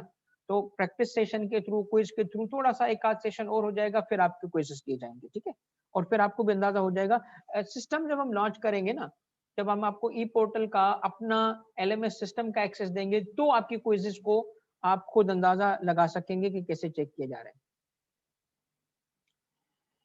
अच्छा ये है, अब किसके सवालात रह गए हैं? I can't manage class job self study. Hasan Ali Hasan बेटा, आप क्लासेस अटेंड करो, मगर साथ में लाजमन रोज कुछ टाइम रात के टाइम पे देना पड़ेगा, ठीक है ना। क्लासेस भी आपको बहुत हेल्प करेंगी, तैयारी करवाएंगी, बट जब तक खुद बैठ के उसको रिवाइज नहीं करोगे, उस पर कम से कम 1-2 घंटे रात को नहीं बैठोगे तो चीज मुश्किल हो जाती है। जॉब की जहां तक बात है, ठीक है, जॉब मजबूरी है, करें, जॉब अप्रोच को भी बेहतर करनी होती है, बट थोड़ा सा टाइम आपको खुद देना चाहिए रोज। और क्लासेस जो हम मैनेज कर रहे हैं, चूंकि रिकॉर्डिंग भी हो रही होगी तो आपको टेंशन नहीं है, आप अपने अपने टाइम और अपने फैसिलिटी के हिसाब से भी देख सकते हैं। जो जिस जिसके कोई ऑप्शनल ऐसे हैं जो सेल्फ स्टडी अभी से करना चाहता है, जरूर स्ट्रांगली रिकमेंडेड है, ताकि फिर जब आप किसी एक्सपर्ट से पढ़ रहे होंगे तो और बेहतर तरीके से आप पढ़ पाएंगे। ठीक है ना? जब आप अभी अगर कोई पढ़ सकते हैं, टाइम आपके पास ज्यादा है, आप पढ़ो, जरूर पढ़ो। ऑप्शनल में से जिस जिस सब्जेक्ट को आप पढ़ना चाहते हो, मैं स्ट्रांगली रिकमेंड करूंगा, क्योंकि फिर आप और बेहतर तरीके से क्लास का बेनिफिट ले सकेंगे। आईआर के लिए कौन होंगे? बेटा आईआर के जो हमारे टीचर हैं वो खुद सीएसएस ऑफिसर हैं, आई कराची यूनिवर्सिटी से आईआर के वो मास्टर्स किया हुआ है और one of the best teacher है। ठीक है, बस थोड़ा सा चूंकि अभी कंपलसरी चलेंगे, फिर उसके बाद हम in the mean time optional के जो टीचर्स होंगे उनका भी सेशन हम इन्हीं दिनों में रखेंगे, मतलब इंटरेक्टिव सेशन रखेंगे। वो पढ़ाएंगे नहीं, पढ़ाएंगे तो सिर्फ हम कंपलसरी अभी, बट ऑप्शनल के इंटरेक्टिव सेशंस आपके साथ कराते रहेंगे, सो दैट कि आपको जजमेंट करने में आसानी हो। जो मैंने कहा ना कि एक हफ्ते के अंदर ही हम आपके साथ एक इंटरेक्शन का सेशन कराना शुरू कर देंगे सारे टीचर्स का। ठीक है, अच्छा, हमने काफी टीचर्स को अनाउंस कर दिया है, कुछ बाकी हैं, कुछ सब्जेक्ट्स जो हैं अभी हमने ऑफर जो कर रहे हैं, मतलब साइंसेस को, प्योर साइंस को छोड़ के सारे सब्जेक्ट्स ऑफर किए जा रहे हैं। ठीक है, तो थोड़ा सा आप बस वेट कर लें अरीबा, ये भी हम अनाउंस कर देंगे। कफ टाइम टेबल कैसे बनाया जाए? देखिए इसके बारे में, ये इंडिविजुअल सवाल और कलेक्टिव सवाल। इंडिविजुअल, देखो बात ये है कि टाइम टेबल बनाने के लिए मैं आपको रिकमेंड करूंगा कि देखें, पढ़ते वक्त ना सेशन जो रखें वो आप 40 मिनट्स का रखें, 30 टू 40 मिनट्स, फिर ब्रेक करें। शॉर्ट शॉर्ट, ऐसा नहीं गायब, नहीं, शॉर्ट ब्रेक, फिर वापस आए, थोड़ा सा उठे, क्योंकि जो आपकी बॉडी है ना, जब आप एक जगह बैठे होते हो तो ऐसे केमिकल जो है वो मसल्स में जनरेट होते हैं जो थका देते हैं। तो आप मूव करते हो ऑक्सीजन की वजह से, फिर आप रिलैक्स हो जाते हो। तो एवरी 40 मिनट्स उठे, छोटा सा ब्रेक करें, वापस आ जाए। ठीक है, और टाइम टेबल बनाते वक्त आपने इस तरह करना है कि सिर्फ एक सब्जेक्ट को टाइम नहीं देना, आपने 2-2 3-3 सब्जेक्ट को एक साथ लेके चलना है, क्योंकि नंबर ऑफ पेपर्स है 12।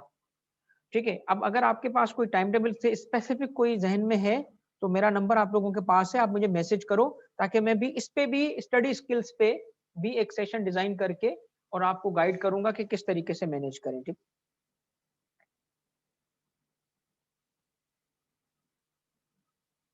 अरीबा, ये जो सवाल है ये यूनिटी का मतलब होता है कि पैराग्राफ के सारे आइडियाज एक टॉपिक पे हों। कोहेरेंस का मतलब है कि वो आइडियाज अरेंज इस तरीके से किए हों कि वो लॉजिकल और क्लियर हों। यानी अगर आइडियाज का ताल्लुक एक टॉपिक से है तो वो यूनिटी कहलाएगा, और उनकी अरेंजमेंट क्लियर और लॉजिकल है तो कोहेरेंट कहलाएगा।